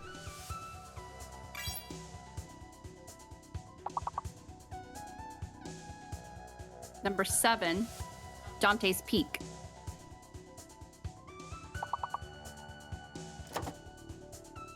That was... Pierce Brosnan, Linda Hamilton. Which came out around the same time as Volcano, if I remember correctly. Yes. Which was the B movie there? Because usually there's a bigger budget one. So I think Volcano was the bigger budget. I believe Dante's Peak would be considered your B movie. Volcano was the B movie. Really? Because that had that Volcano, it took place in LA.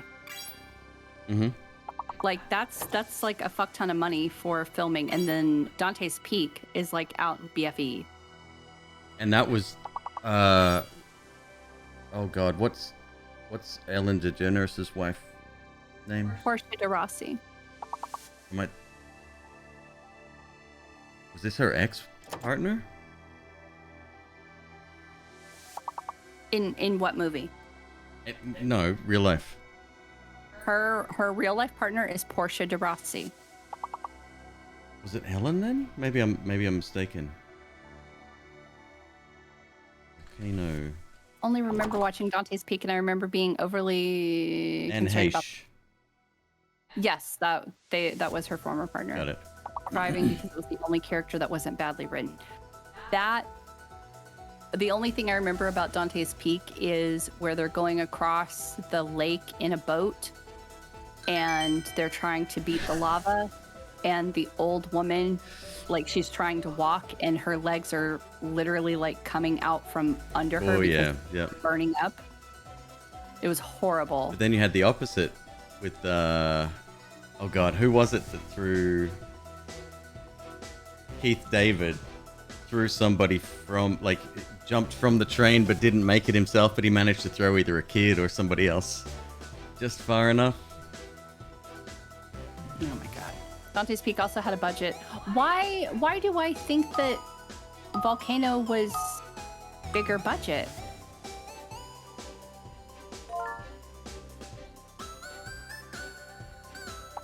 So it says that this was 97, so it was a few years after GoldenEye, which means it was probably right about the time that a sequel came out for Bond.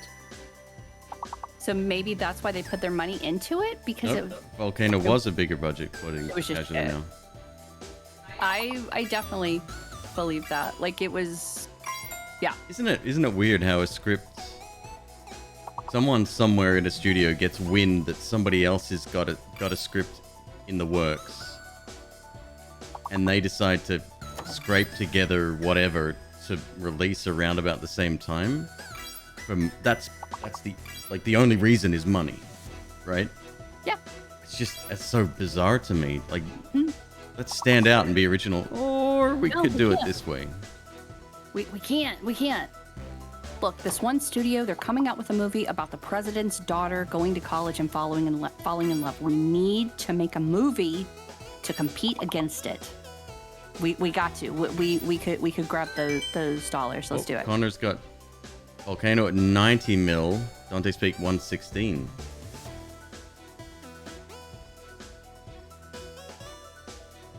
Deep Impact was the good asteroid. I fucking hated Frodo in that. He fucked the film. He wrecked Deep Impact. Wrecked it. I much preferred. I don't remember anything about Deep Impact. Armageddon. MB. I did have a crush on Liv Tyler, so that might have had something to do with it. That makes sense. Casually, he wasn't even Frodo then. Elijah Wood, thank you. It's maybe the two hot dog stand thing where if there's a second hot dog stand, you'll put it right next to the other one to compete. Well, I was 7 when I saw Dante's Peak. I was afraid of a volcano showing up in the backyard for months after that. I completely believe that. Let me see. Number 8. Armageddon was in the bottom 10 Bruce Willis movies until he made. There's like Bruce Willis has many internet commenters going after him at this very moment, actually, about all of the very, very, very low budget films that he's just. Some suspect he's like cashing in before it's like the end and all the rest. So good for him. They're going after him now. Yeah. He's come out with many like he just doesn't even try. Like there was one where he was caught on camera, with an earpiece in, like giving him lines. There was it's kind of similar to what's his name? Creepy old martial artist guy. Jean-Claude Van Damme, No. David Carradine. Steven Seagal, thank you. Oh, yep, read my mind. Yep. Okay, so we're not going to talk bad about Bruce Willis because he does have a serious condition right now. So we're not saying anything. He's doing his best. Number 8 on this list is The Quest. McQueeb has not seen this. I guarantee. I had no idea about his condition. Fair. Yes. For those that don't know, he has been diagnosed and he has come out. His daughter actually came out and said that he has aphasia. He has trouble speaking and understanding words. So it's like it's similar to what a stroke victim goes through after, where they think that they're saying the right words, but they're not. It's coming out scrambled. So he's going through. How did Robot is Broken say Tommy Lee Jones was in a volcano? Did somebody say that? I don't know. Robot's been. We're gonna pause the movie conversation. I took a screenshot because I was like, "There's no way that this is." We said it. Okay. She started. She's combining. She's combining different comments. Mm-hmm. She combined a comment about Shillelagh's dog and someone talking about fire alarms. And then, like, randomly, she goes, honestly, fuck secrets like that. Oh, hey, Zephyr. So Zephyr is... yeah, Zephyr's been in here for a while. Lead controller of Robot is Broken. I kind of figured. Robot's doing her best, but yeah, she's... Words really fucks it. I think words... Well, actually, Zephyr said that singular words will not affect her. She can't learn from them. But things like F is fake will get picked up. True. That is true. She's probably like, wait, what? So anyway, Bloodsport, or The Quest, rather, is number 8. It was one of Jean-Claude Van Damme's many movies. Random guy in an Asian country has to have a martial art fight of some kind to fill in the blank here. Timer's completely borked. Yeah. So interestingly, Bloodsport was based on a gentleman by the name of Frank Dukes, who was a fraudster. He's a fake martial artist. Took ads out in the back of martial artists, weekly papers or weekly magazines, I guess, back then. Really? Yep. Came up with his own, the Death Touch, which is, it's in the film, but it's complete horseshit. So like, that makes it even more interesting. Yeah. Hold on, because let me pull up a tab so I can load that. Who did a really good video of it? Oh, just on YouTube, search for Frank Duke's fake martial arts. You'll probably come up with a really good couple of films. So. Number 9, I do not agree with this at all. It's Lethal Weapon 4. And even in the caption, it says, though it is often considered to be the weakest of the tetralogy, Lethal Weapon 4 is still a stronger action flick than many of its contemporaries, cemented by the simple, outstanding climactic fight sequence in which Wah Sing Koo, Jet Li, faces off with both Martin Riggs, Mel Gibson, and Roger Murtaugh, Danny Glover. This, to me, is peak 90s. We're going to take a franchise that has been successful and we're going to put an Asian character in it, because that's how we can get the big bucks, because Asians are trendy. Like that was the thinking. And his role in the movie, I think he's fantastic. Jet Li, he's amazing. But for me, it's literally, though it was considered to be the weakest, it absolutely was the weakest. Yeah, Casually and Bowie are correct. Was that the same time around about when, what was the Jet Li film where they sort of had him play two characters? At the end, one wore black, one wore white. I remember what you're talking about. I can't think of the name. But yes, like during that time, it was like... the one. It was Jet Li and Jackie Chan. And so literally every movie coming out had something to do with one of them. Right. And it was just, it was overkill. You love that movie unapologetically. Well, I mean, it's an interesting concept, right? I'm gonna kill my other selves in order to absorb their multi-dimensional powers. Like, who the fuck thinks of that shit? Other than Marvel now, I guess. Yes. Number 10 is... I actually don't know this movie. It was 1997. It is called Drive. 97? 97.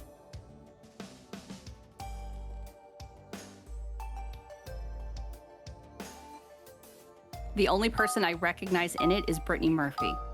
I have never heard of this movie before. Hev is correct. There are too many movies called Drive. When did the other one come out? Like 2011. Okay.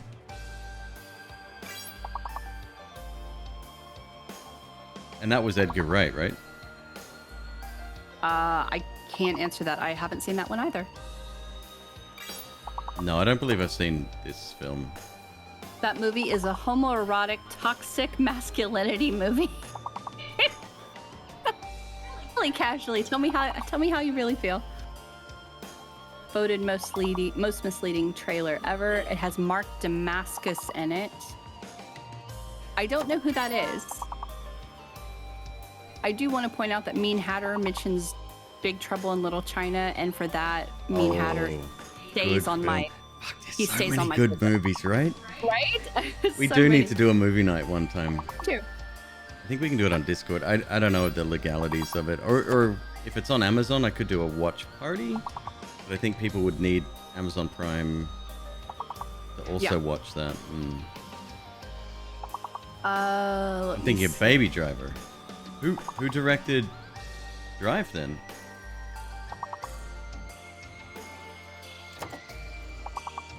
Nicholas Winding Refn. Winding Refn.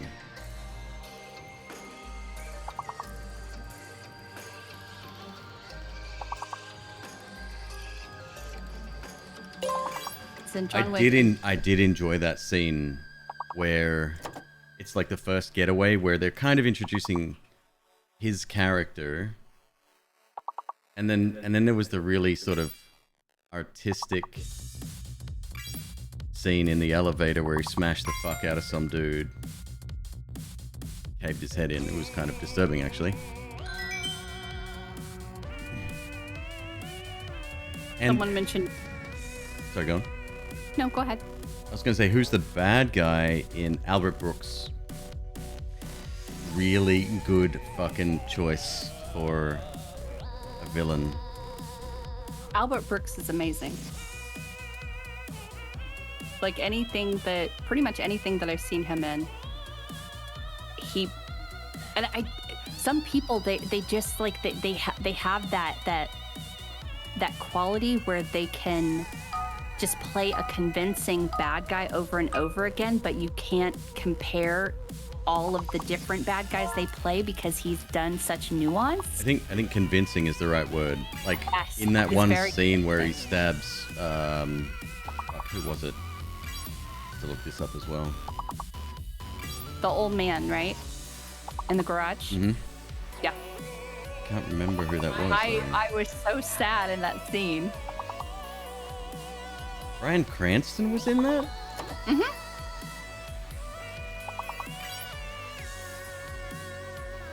Like that moment when he was stabbing that dude, slices his. That's right. Yeah, it was particularly vicious. Yep. Yeah. Hold on, let me go back. Number 11 is Blue Steel. Blue Steel. There's so many movies I'm learning about tonight. Directed by the great Catherine Bigelow, Blue Steel is an unpredictable white-knuckle thriller. It really is. Following a rookie police officer, Jamie Lee Curtis, who learns her significant other, Ron Silver, is an obsessive serial killer. What's the release date of this one? 1990. Here we go. Yeah. It's good, but it will not hold up. So just like keep that in mind. Cat and Elemental, how are you? What's up? We're talking What's about up, fellas? 90s action movies. I'm reading off a list. We've done a couple of lists right now, and the current one we're looking at is underrated 90s movies, and we're educating Queeb on movies.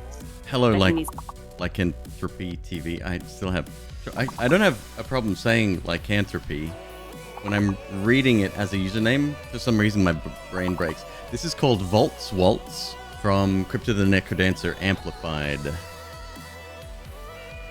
which I believe was an alternate soundtrack choice or a DLC that was available at the time. Yep.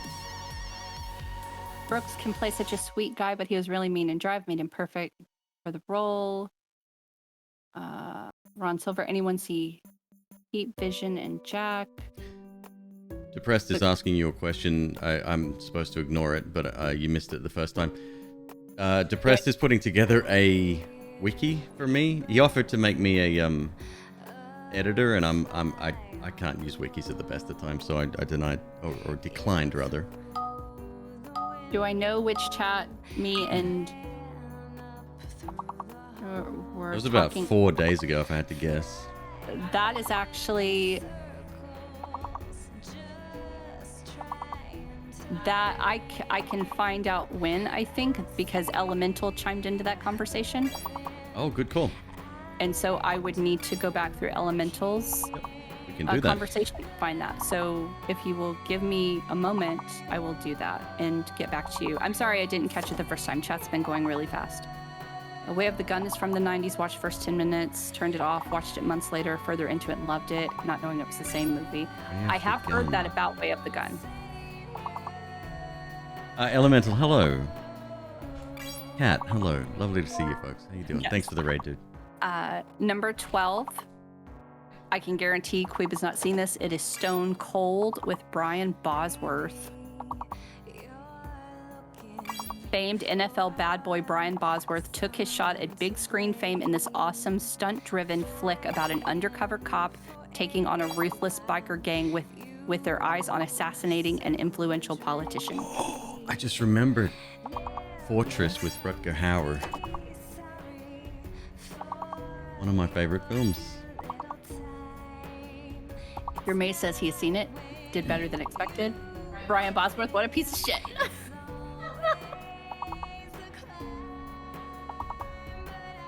Number 13, Conspiracy Theory. Beautiful movie. It's wonderful. It's so good. Very dated. Mel Gibson. I didn't like the way Mel Gibson was acting unhinged. Going back to convincing and being believable, it just looked like a dude playing unhinged, not actually unhinged. Yeah. Most actors are unhinged anyway, especially this particular one. Very dated movie though. It was the first movie of the first movie I saw after Star Trek: The Next Generation that had Patrick Stewart in it, and he played a bad guy, and it hurt my heart. I was like, "What? You can't be a bad guy." Cat template using the brick emote with glasses on. It's fucking perfect. Oh my god. Fortress was Christopher Lambert. I like Conspiracy I said Theory. Rutger Hauer, didn't I? Yes, but wow, that is a dated movie. Now I have to find out what movie I'm thinking. Movies in the 90s. So the list is on BuzzFeed. It's by a guy named Ken Wanley, and it's underrated 90s action movies and where to find them. They're not in like a descending order. It's literally starts off at 1. He is still acting, Rutger Hauer. No.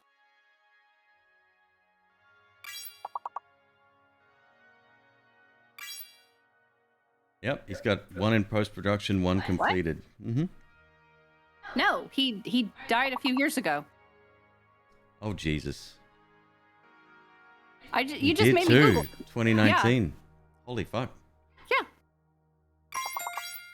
I remember all the Twitter memes with the Tears in Rain. Okay, yep. When he died. Patrick Stewart makes an amazing villain. Have you seen The Green Room? Stewart plays a villain. He's a racist. Oh my god, that is fucking amazing and also horrifying. That's a brilliant film. He plays a really, really good villain in that, but it's got some scenes in it. It's got some rough scenes. It's very real. It feels real. I don't know if that would be something I would watch, even if he wasn't in it. It's a tough watch. I'd you, say. You already know. Like for chat's reference, for the last few years, I'm really careful about what media I consume. Anything that Sexy Beast with Ben Kingsley, had seen it. Very good. Anything that will give me nightmares. Anything that's like violence against animals, women, children. I don't find it entertaining, and so I've just kind of cut that out. Wedlock is the film I'm thinking of with Rutger Hauer, and I think it came out around the same time as Fortress. That was 91.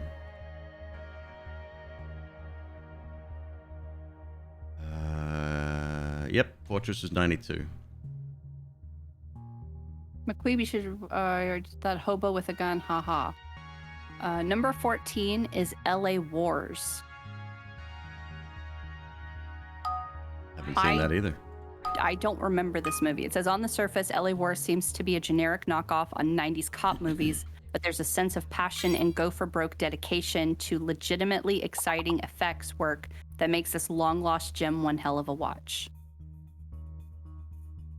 Number 15 is Hard Rain with fucking Christian Slater. Seen that. Number 16 is Nemesis. It may be silly and more than a little convoluted, but the stylish cyberpunk action flick is nonetheless compelling from start to finish. Nemesis. What year? It doesn't tell me. I'm just assuming it's 92. 90s. Yeah. McQueeb, have you seen Nightcrawler? Was Fortress Wait, Albert? that was Gyllenhaal, right? I believe so, yeah. Yeah, that was fucking top movie. Top movie. Really fucking good. Would I like it?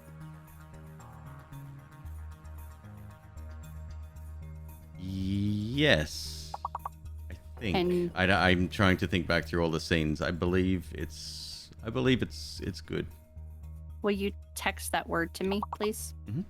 So I can look it up. Crow says, was Fortress Albert Pyun. He did several films with Lambert. One of my faves being Mean Guns, also has Ice-T. Nemesis was a Pyun film. I'm probably saying that name wrong, but, you know, I'm doing my best. Nemesis, here we go. 92, R-rated. Burned out LA cyborg cop.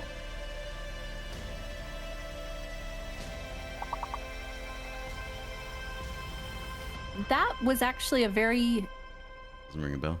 a very interesting genre of made in the 90s movies with big lead stars featuring some kind of futuristic something. Either it's set in the future or whatnot. So there's a sci-fi element, but it takes place in LA or another major city, and that city is basically a character in the movie. Okay.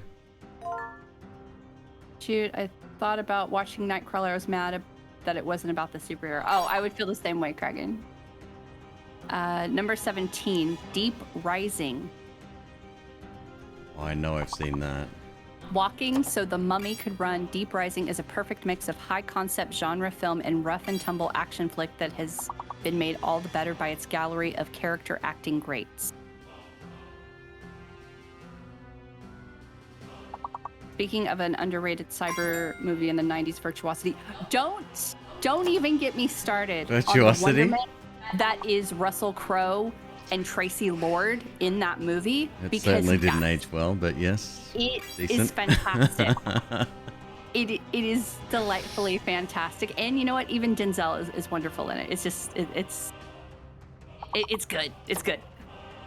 Number 18, Quick Denzel and... is flawless in everything. I don't think I can name a Denzel movie that I did not like. Strange Days? Oh my god. So good. Is Tracy Lords in that as well? Masters of the Universe with Dolph Lundgren? Are you kidding me? Yes. Yes. Yes. Fantastic. Bad Larry, Judge Dredd. No. Oh yeah, we already had the conversation about Judge Dredd. Bad Larry. You What ain't about- even about- got to worry. The remake Dread/Dread 3D. I'm really sad that never got a sequel. Wait, what? It was remade. You have not seen? No. From 2012, Carl Urban is the... Yep, Carl Urban's the lead. We've like, yeah, like, I've seen that. I want to say we've seen it together too. Maybe. What do you mean? They remade it in 3D? No, that was its alternate title. Oh, gotcha. I think that was its official title, actually. It was...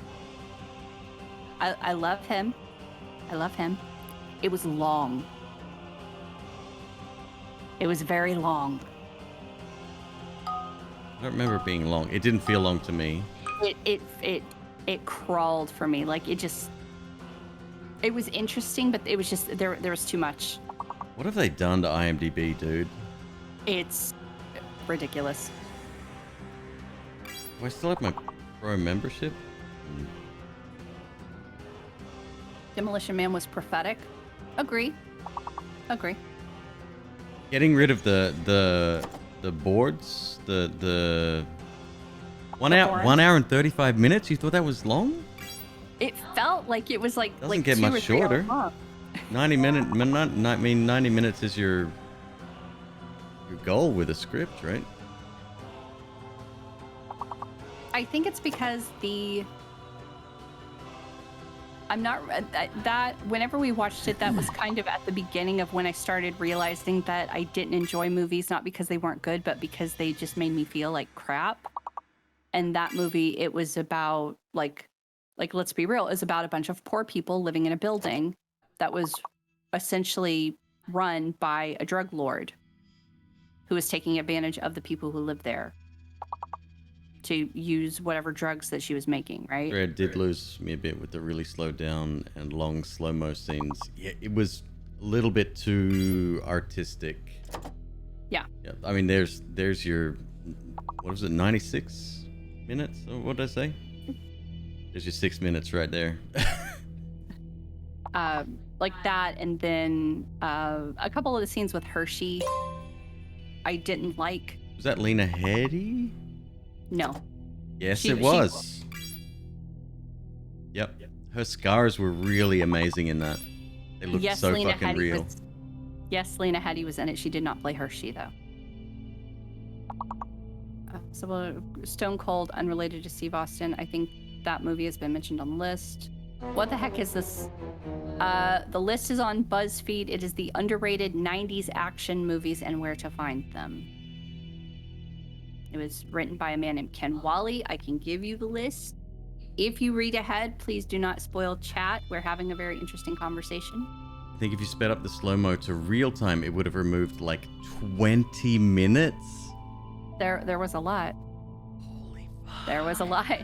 I mean, it was kind of... The effects weren't bad, especially like the wounding of the victims, right? But it was really, it was overdone. Yeah, and it was meaningful, especially in her falling, because does he make her take slow-mo before he pushes her off? I can't remember. Yes. Yeah. So number 18 is The Quick and the Dead. Sharon Stone. I don't think I've ever seen The Quick and the Dead. I don't like Western or Western-related films. That's why you would not enjoy it. But for what it is good. Number 19 is The Fist of the North Star. Based on the acclaimed anime of the same name, this ridiculous and cartoonish live-action adaptation might not be gunning for the Oscars, but it certainly ranks high on the so bad it's good scale of endlessly watchable. I mean, even the font they use on the DVD cover. Yeah. Number 20, Showdown in Little Tokyo. I think from now on we have to go reverse order. We're entering territory that I'm afraid. Well, you're about to see they've actually put better movies on the list. There is no discernible order because 20 is Showdown in Little Tokyo, 21 is Crimson Tide.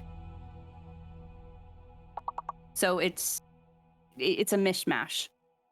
Crimson Tide is, yeah, that's one of my favorites. Yeah.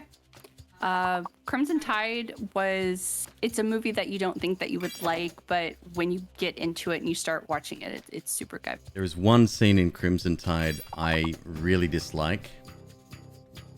And that's Denzel and Gene Hackman, right? Yes. Yeah. There's one scene I really dislike. Denzel is explaining to Gene Hackman about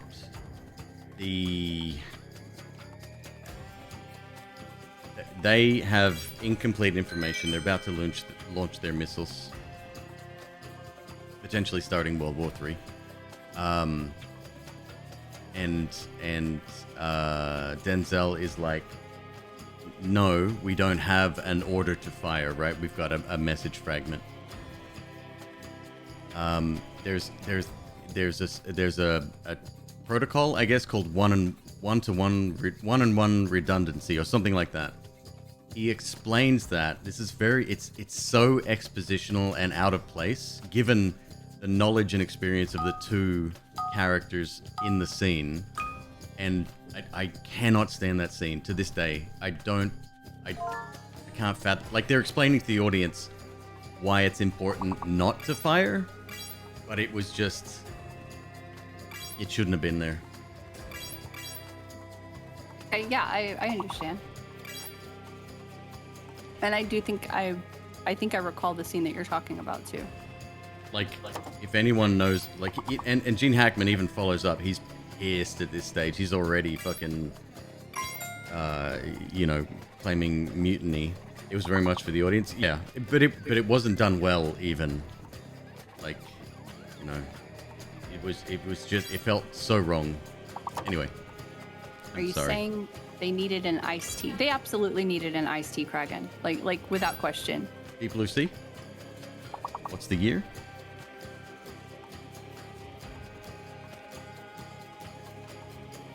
Deep Blue Sea 2, Deep Blue Sea 3, 2020. Oh my god, 1999. Same year as The Matrix. Ouch. So that was the last one for that list. I found another list, and most of the same movies are on it, but it does mention some movies that we haven't even talked about, like Last Action Hero. Have you seen that? That's the one where the actor, the superhero actor, comes to life. Yes. Yes, I have. Yeah. Okay. That one was pretty good. They also mentioned Hard Target. Okay, that's a story that's been done time and time again. That's where rich people pay for the privilege of hunting real life humans running for their life. Of course. I also like Jean-Claude's name in the movie. His name is Chance Boudreaux. It's such a great name. Oh, that's why he's got a weird accent. Oh, okay. Oh. He's French? Oh, yeah, okay. Yeah. They also mentioned The Crow, which someone did mention. I think only one person mentioned it. And supposedly it's being redone right now. They are remaking it. I'm very sad. What else? Empress Danger, The Legend of Drunken Master, which that was kind of, I want to say that was maybe in the middle of the whole Jackie Chan, Jet Li. What's the name? Phase. The Legend of Drunken Master.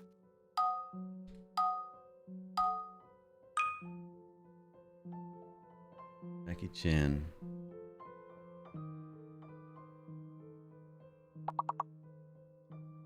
Oh, Anita Moy's in it. I like her. Thing of people, movies get done over and over again. You're absolutely correct, Kragan. Probably by Crow. I bet someone redeemed his channel point reward for that. I refuse to watch the remake. The Crow is cinematic perfection. Drunken Master is one of the best martial arts films ever. I have heard that about this movie. Yeah. Well, Belgium accent, French accent, they probably figured it was close enough for Jean-Claude. Oh yeah, like you have to think that this was in the 90s. Most Americans at that time, they probably didn't think most of them would know where he would be from. And the easiest explanation would be, oh, it's a French accent, it's fine. The 7-minute fight at the end of the movie took nearly 4 months to shoot, Jackie Chan indicated that one day's filming typically produces 3 seconds of usable film. Yep. And we were also just fucking horny for him. Jesus. And it's well-deserved. It's well-deserved. He's amazing. Like wonderful. But still. Had he not have died during production, The Crow would have been forgotten. What happened there exactly? Was it a similar situation to what we've seen recently? Was it an accident? It supposedly was an accident. It was the same type of situation. It was a prop gun, supposedly. The reason why it's such a big deal is not only because of the accident, but because his dad also died during filming of one of his movies. Enter the Dragon.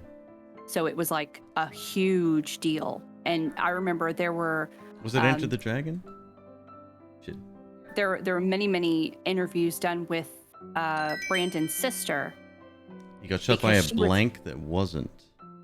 Because she was also going into acting at the time. Maybe she is still an actress, I'm not sure. But at the time, she was going into acting. And so everyone was like, oh my God, are you going to die too? I mean, your brother died and your dad died, both filming. Are you going to die? And it was a really big deal. It should be known that blanks are still extremely dangerous, even if an actual blank was used.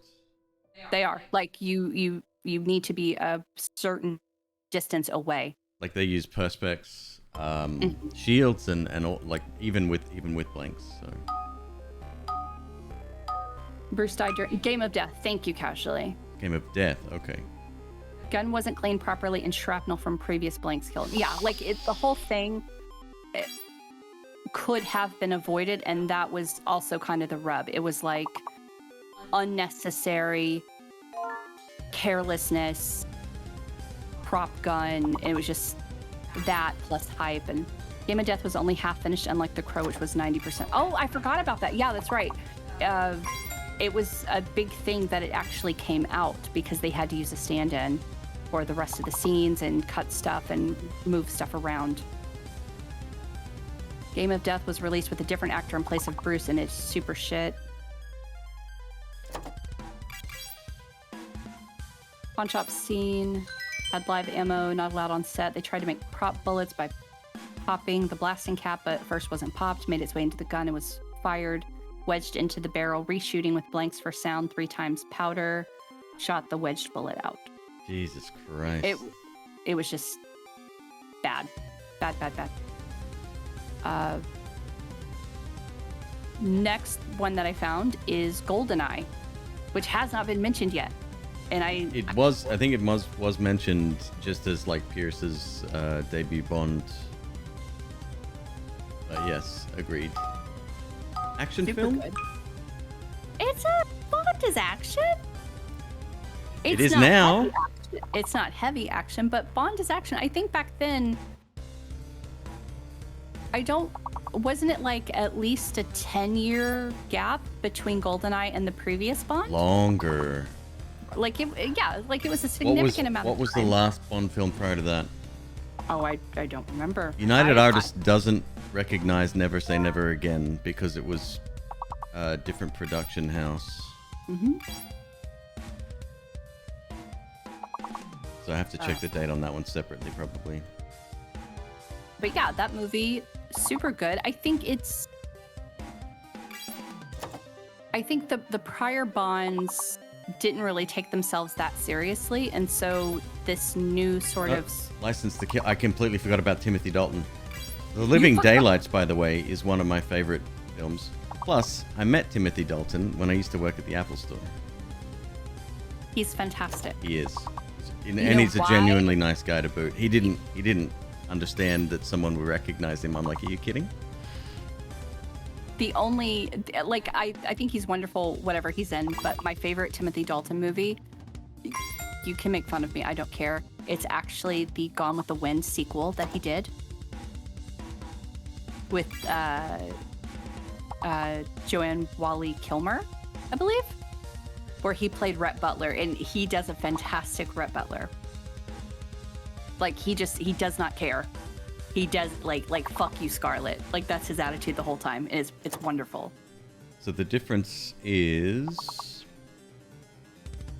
Die Another Day was 2002, Casino Royale 2006, and then we've got License to Kill 89, GoldenEye 95. So 6 years.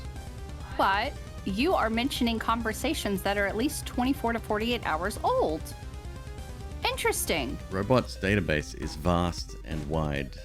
That is very interesting. And it doesn't make any sense because we haven't mentioned that at all That's today. the point. But yeah, okay. Huh. I had a math teacher that looked like him who died because someone murdered him. There was some love triangle. Jesus. What? That is intense, dude. That's the kind of thing that you would see as a movie plot, not in real life. Oh, yeah. Definitely. Let me see. Next one. We already talked about Mission Impossible. Oh! Independence Day. Yes! I like Independence Day. I do. Boomer! It's good. It's really good. Never Say Never Again is a remake of Thunderball. John came back for the role. He said in Never Again too. Oh, interesting. I really like Never Say Never Again, specifically because it had this sort of video game-esque scene where it was like Bond and the villain had to hold these. You know those arcade machines at fairs where you'd hold you'd get buzzed, and you earn a certain number of tickets if the buzz gets high enough or whatever, and you don't die of a heart attack. It was like that. It was like holding on. That's the only scene I remember.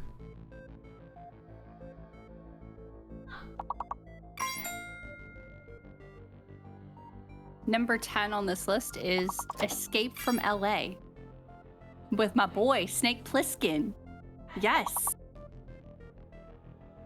Yes. Escape from LA was the sequel or the original?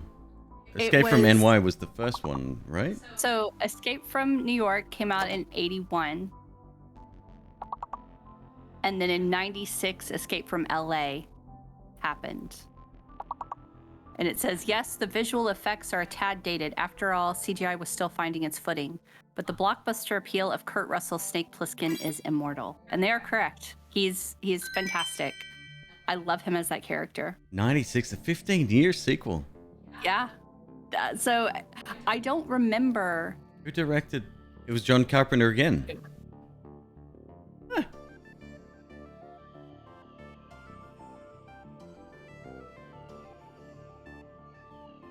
Gluten for Punishment. Oh my god, Endif, that's amazing. I love it. This article says, just don't ask John Carpenter why the movie ultimately bombed. And he said, you're asking the wrong dude here. I don't know. I have no idea. Look, it was released up against Independence Day. Escape from LA is a dark, nihilistic movie, okay? Independence Day is fun. Which one do you think is going to work at the box office? Wow, relax, pal. And he's right. He's completely right. In the Mouth of Madness hasn't been listed. Sam Neill again in that. Fun fact about Kurt Russell, he plays to the role. If the role is Oscar-worthy, he'll give an Oscar-worthy performance. If it's a B-movie schlock, he will have a blast having fun. I believe that. I absolutely believe that. Let's see. Sam Neill's fantastic in everything. Dude doesn't even know how to put on a seatbelt, please. They also mention on this list Air Force One, which again, Harrison Ford playing some kind of presidential figure. There you go. Get Off My Plane, which I had already quoted this evening. Yes. Yeah. Yes, yes, Gary Oldman is in it. Fantastic. Did he have a bad accent in that as well? Oh, what is bad when it comes to him? Like, what is bad? Is he able to do bad? So good, terrible movie, but so good.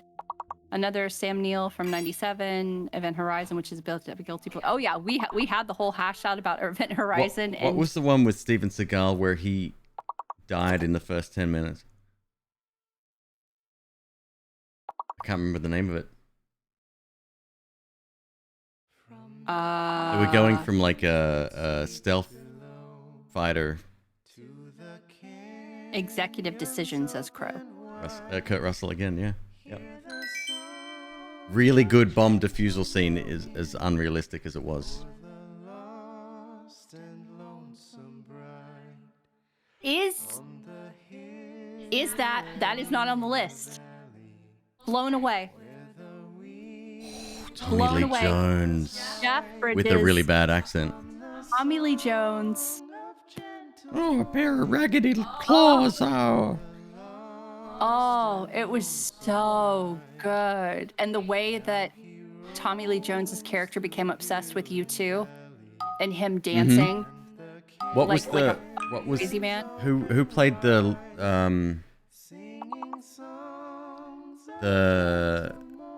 target at the end of the movie, the woman, the one.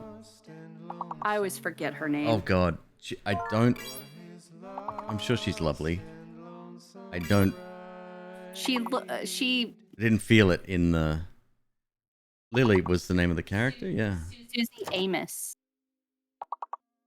Susie? Suzy Amos. SuzyAmis. Oh, she's a ZY. I don't know what the fuck that means. She is. I love her, but I just like The Usual Suspects. That's why I don't like her. It's because she's extremely unlikable in that. She ditched when Gabrielle Byrne went back to a life of crime. Surprise, surprise. saw it. I also forgot that A lot of Lloyd people in Bridges, chat are gonna judge you for that. They can judge me. I'm fine with that. Lloyd Bridges was also in Blown Away, as well as Forrest Whitaker. Yep. I completely forgot. Forrest Whitaker was as amazing as an actor as he was. I don't know whether they miscast him or it was badly directed, but he's supposed to play an arrogant young bomb defusal cop, right? And he was too over the top. It was unbelievable that he was where he was. I was about to mention that. I think Queeb would enjoy that extremely. Ghost Dog Way of the Samurai. You would like that. Samurai. It's like 2099, and it's 99. Yep. It is good. This is the one on the train. I don't believe so. Is there a train or a bus? I don't believe so. My list is already 1, 2, 3, 4, 5, 6, 7, 9 movies long. So the storyline is a hitman who lives by the code of the samurai, works for the mafia, and finds himself in the crosshairs when his recent job doesn't go according to plan. I'll say no more. If it's been recommended, I'll watch it in my endless free time. I think what makes this movie stand out is the type of character he plays, because he is like he lives by the code of the samurai. He is a very quiet man. He is very Bose. He lives in solitude and keeps to himself, and he is just fantastic in that role. You would like it. Okay. Miss Queeb, you sound so chill. It makes me happy you and Queeb found each other in real life. Thank you. I assure you, compared to Queeb, I am a box of dynamite. Queeb's the chill one, not me. But thank you, regardless. Seconded. Next on this list, which I didn't even remember was an actual movie, Spawn. Fucking Spawn. Not bad. Like, people are going to mention the special effects, but the movie was good. Plot was very basic. I mean, it's Spawn's origin story, so you sure. I remember seeing it in the theater because I heard that it was a comic book movie, and I remember actually that was one of the first movies I was like, oh, it's a comic book movie. Comic books are for kids. I'm a kid. I might like this movie. No. Actually, that came out before Blade? The year before, yeah. Yeah. It was weird and dark, and it wasn't my thing, but it did, like this article does point out that Todd McFarlane's Hellhound antihero is nothing short of groundbreaking for the time, and it helped pave the way for darker comic book adaptations like Hellboy. He's absolutely correct. Like, Hellboy is one of my favorite movies. It's wonderful. Black Dynamite. I don't think I've seen that either. I'll add it to my list. 10 movies long. The movie, or the list, it does mention Blade, which Blade is good. Blade is good. I love it. Blade is very good. I even love the sequels. Second one. The third one's the best, obviously. Special effects, CGI are ever improving industry. You need to judge them based on other movies of their time. I wish Ryan I was gonna say Ryan Gosling. Reynolds. Ryan Reynolds. I wish he did something different in some of these films. He it's the Tom Cruise syndrome. He knows what sells.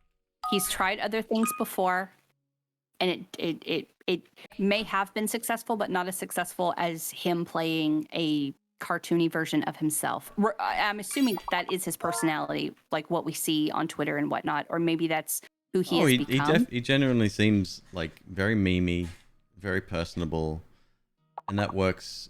Just on film, I can't watch it without just not enjoying whatever it is he's doing. I don't know. Oh, I get it. He's McQueeb saying successful with success being the long. Like I absolutely make your money, girl. No, he's talking about the word. We actually are hosting a game right now. Why am I tagged? It's the long word.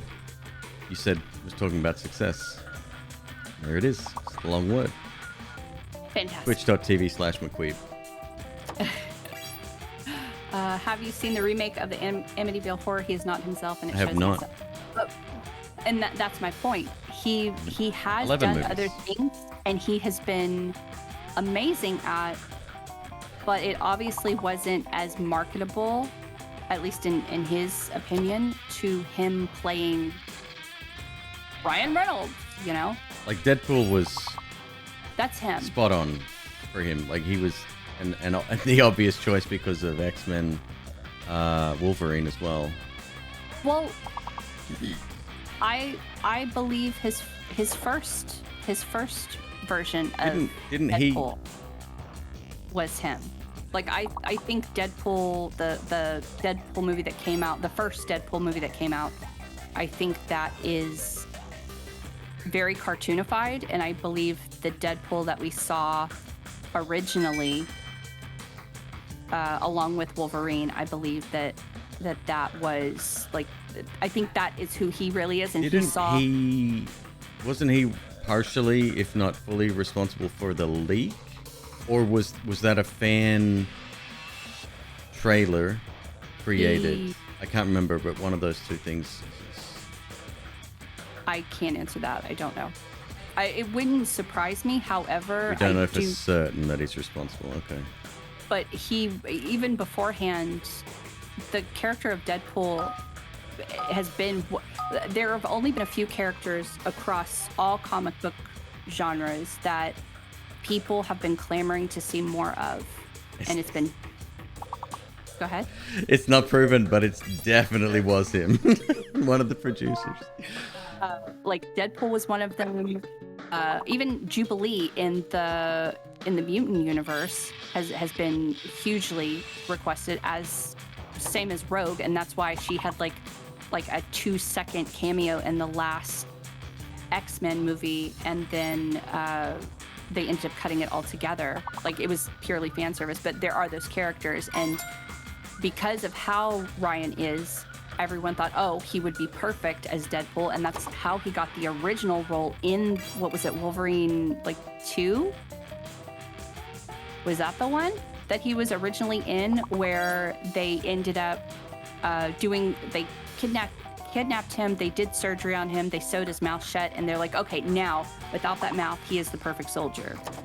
And I think that version was perfect.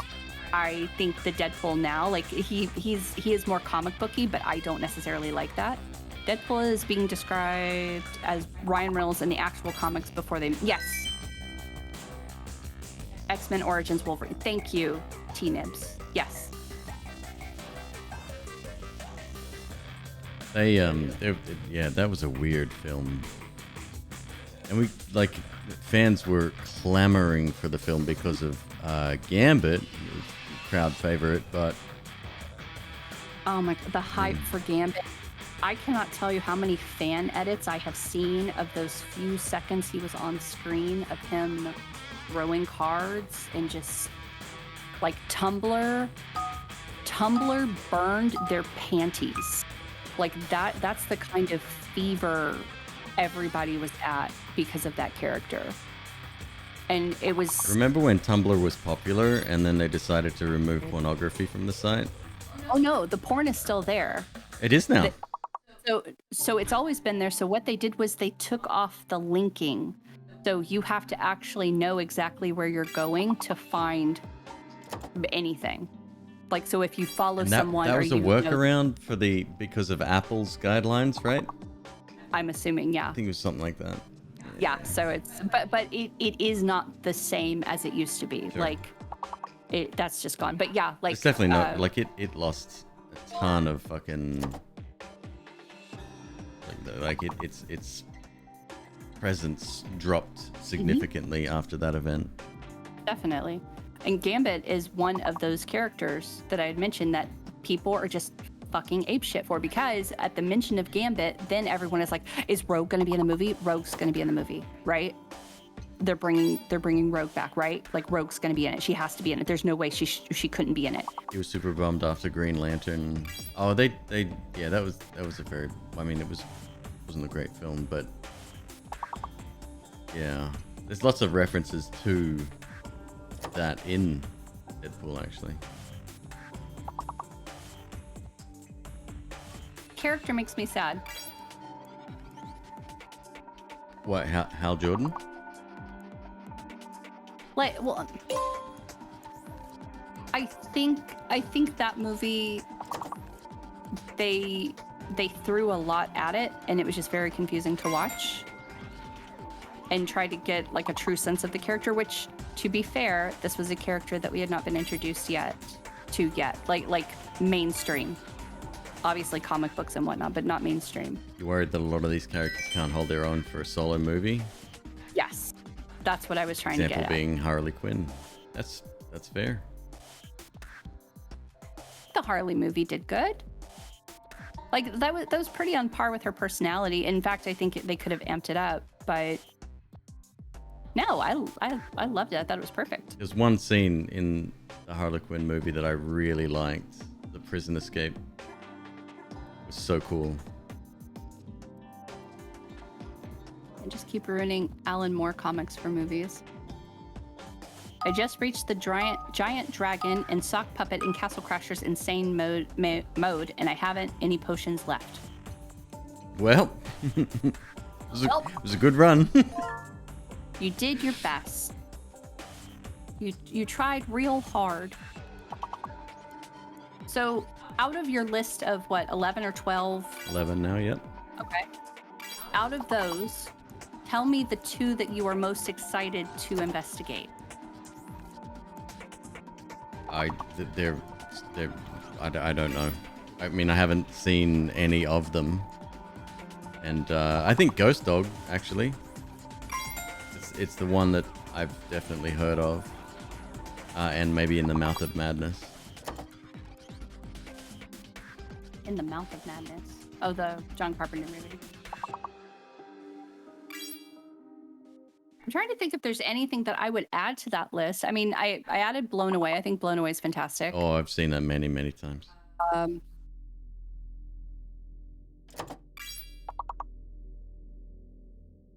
They didn't.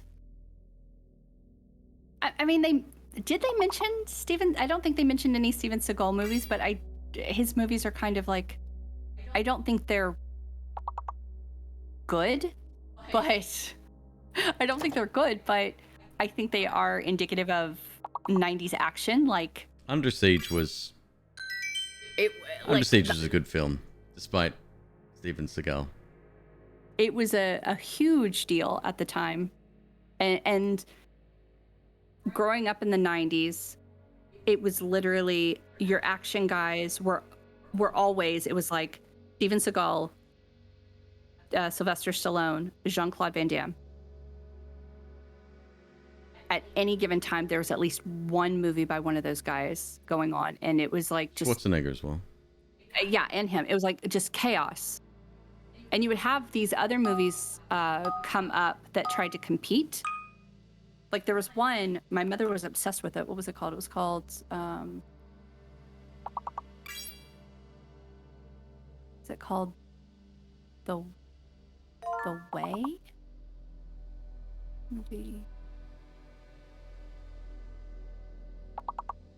The Perfect Weapon. Perfect Weapon. And it was in 91, and it is has Jeff Speakman in it, like a nobody, but it's in that 90s action karate gunfight genre. 5.9 on IMDb, which is essentially an Oscar winner. Yeah. I'll say it again. Removing the bulletin boards from IMDb was the biggest crime. Are we sure they didn't like split them out anywhere? Nah, they're gone. I mean, there might have been somebody trying to start them up again, but it was actual, like, there was good conversation there. They removed it probably for the same reason most internet forums and you know, social media sites shouldn't exist. But it was good. I've had great discussions about movies in there.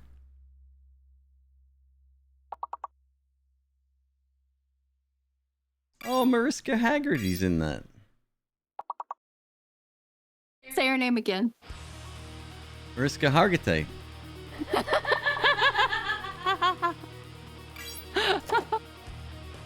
Installing new RAM. Zealousy, you got this. RAM is but a circuit board. Well, I'm glad that you have this list to go off of. I hope that you're able to actually... I don't know. I think you'll like some of them. I hope. Oh, if they've been recommended by some dude at BuzzFeed, guaranteed to like them. Stop. Hold on.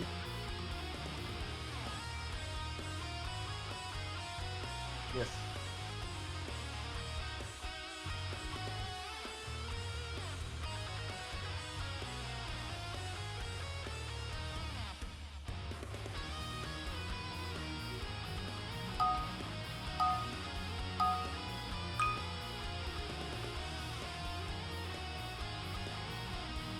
That's right. If there's a lock there, it won't even accept... Yeah. There's no way to test words either, right?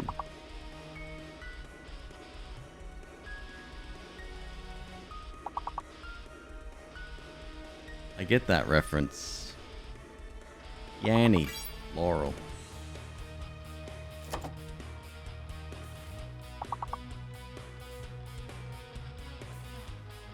Laurel's a bad item anyway. Fighting words. I guess survivability isn't high on Ronkley's list.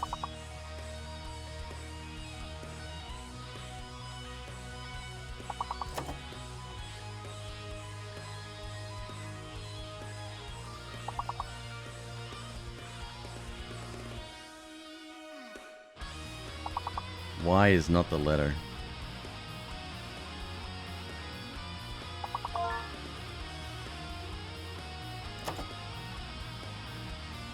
C is the hidden. There you go.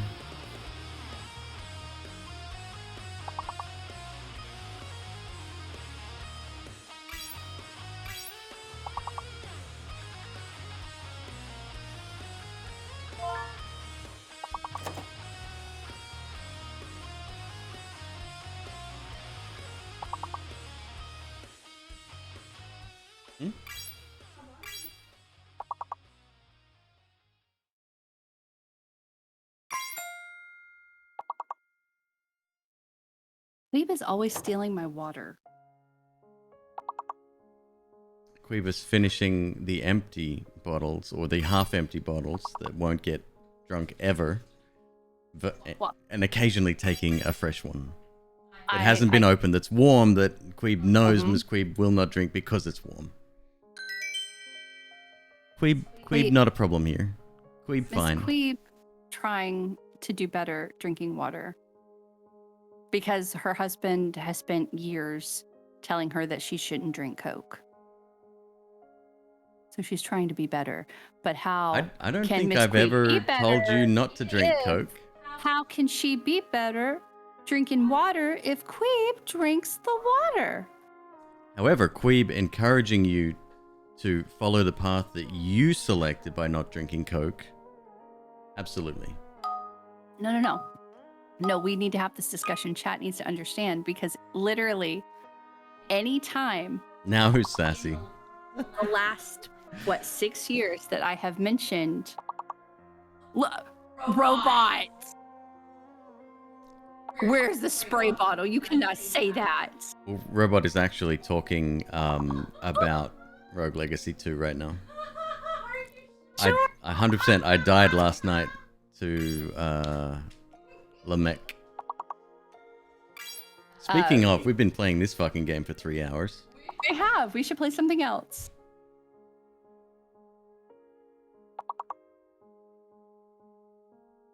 What should we play?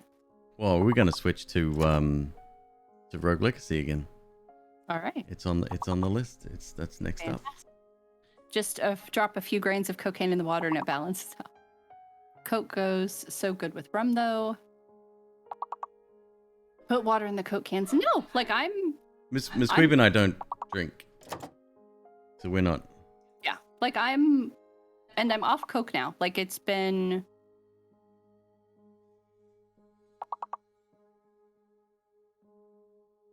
Oh, 2.5 months.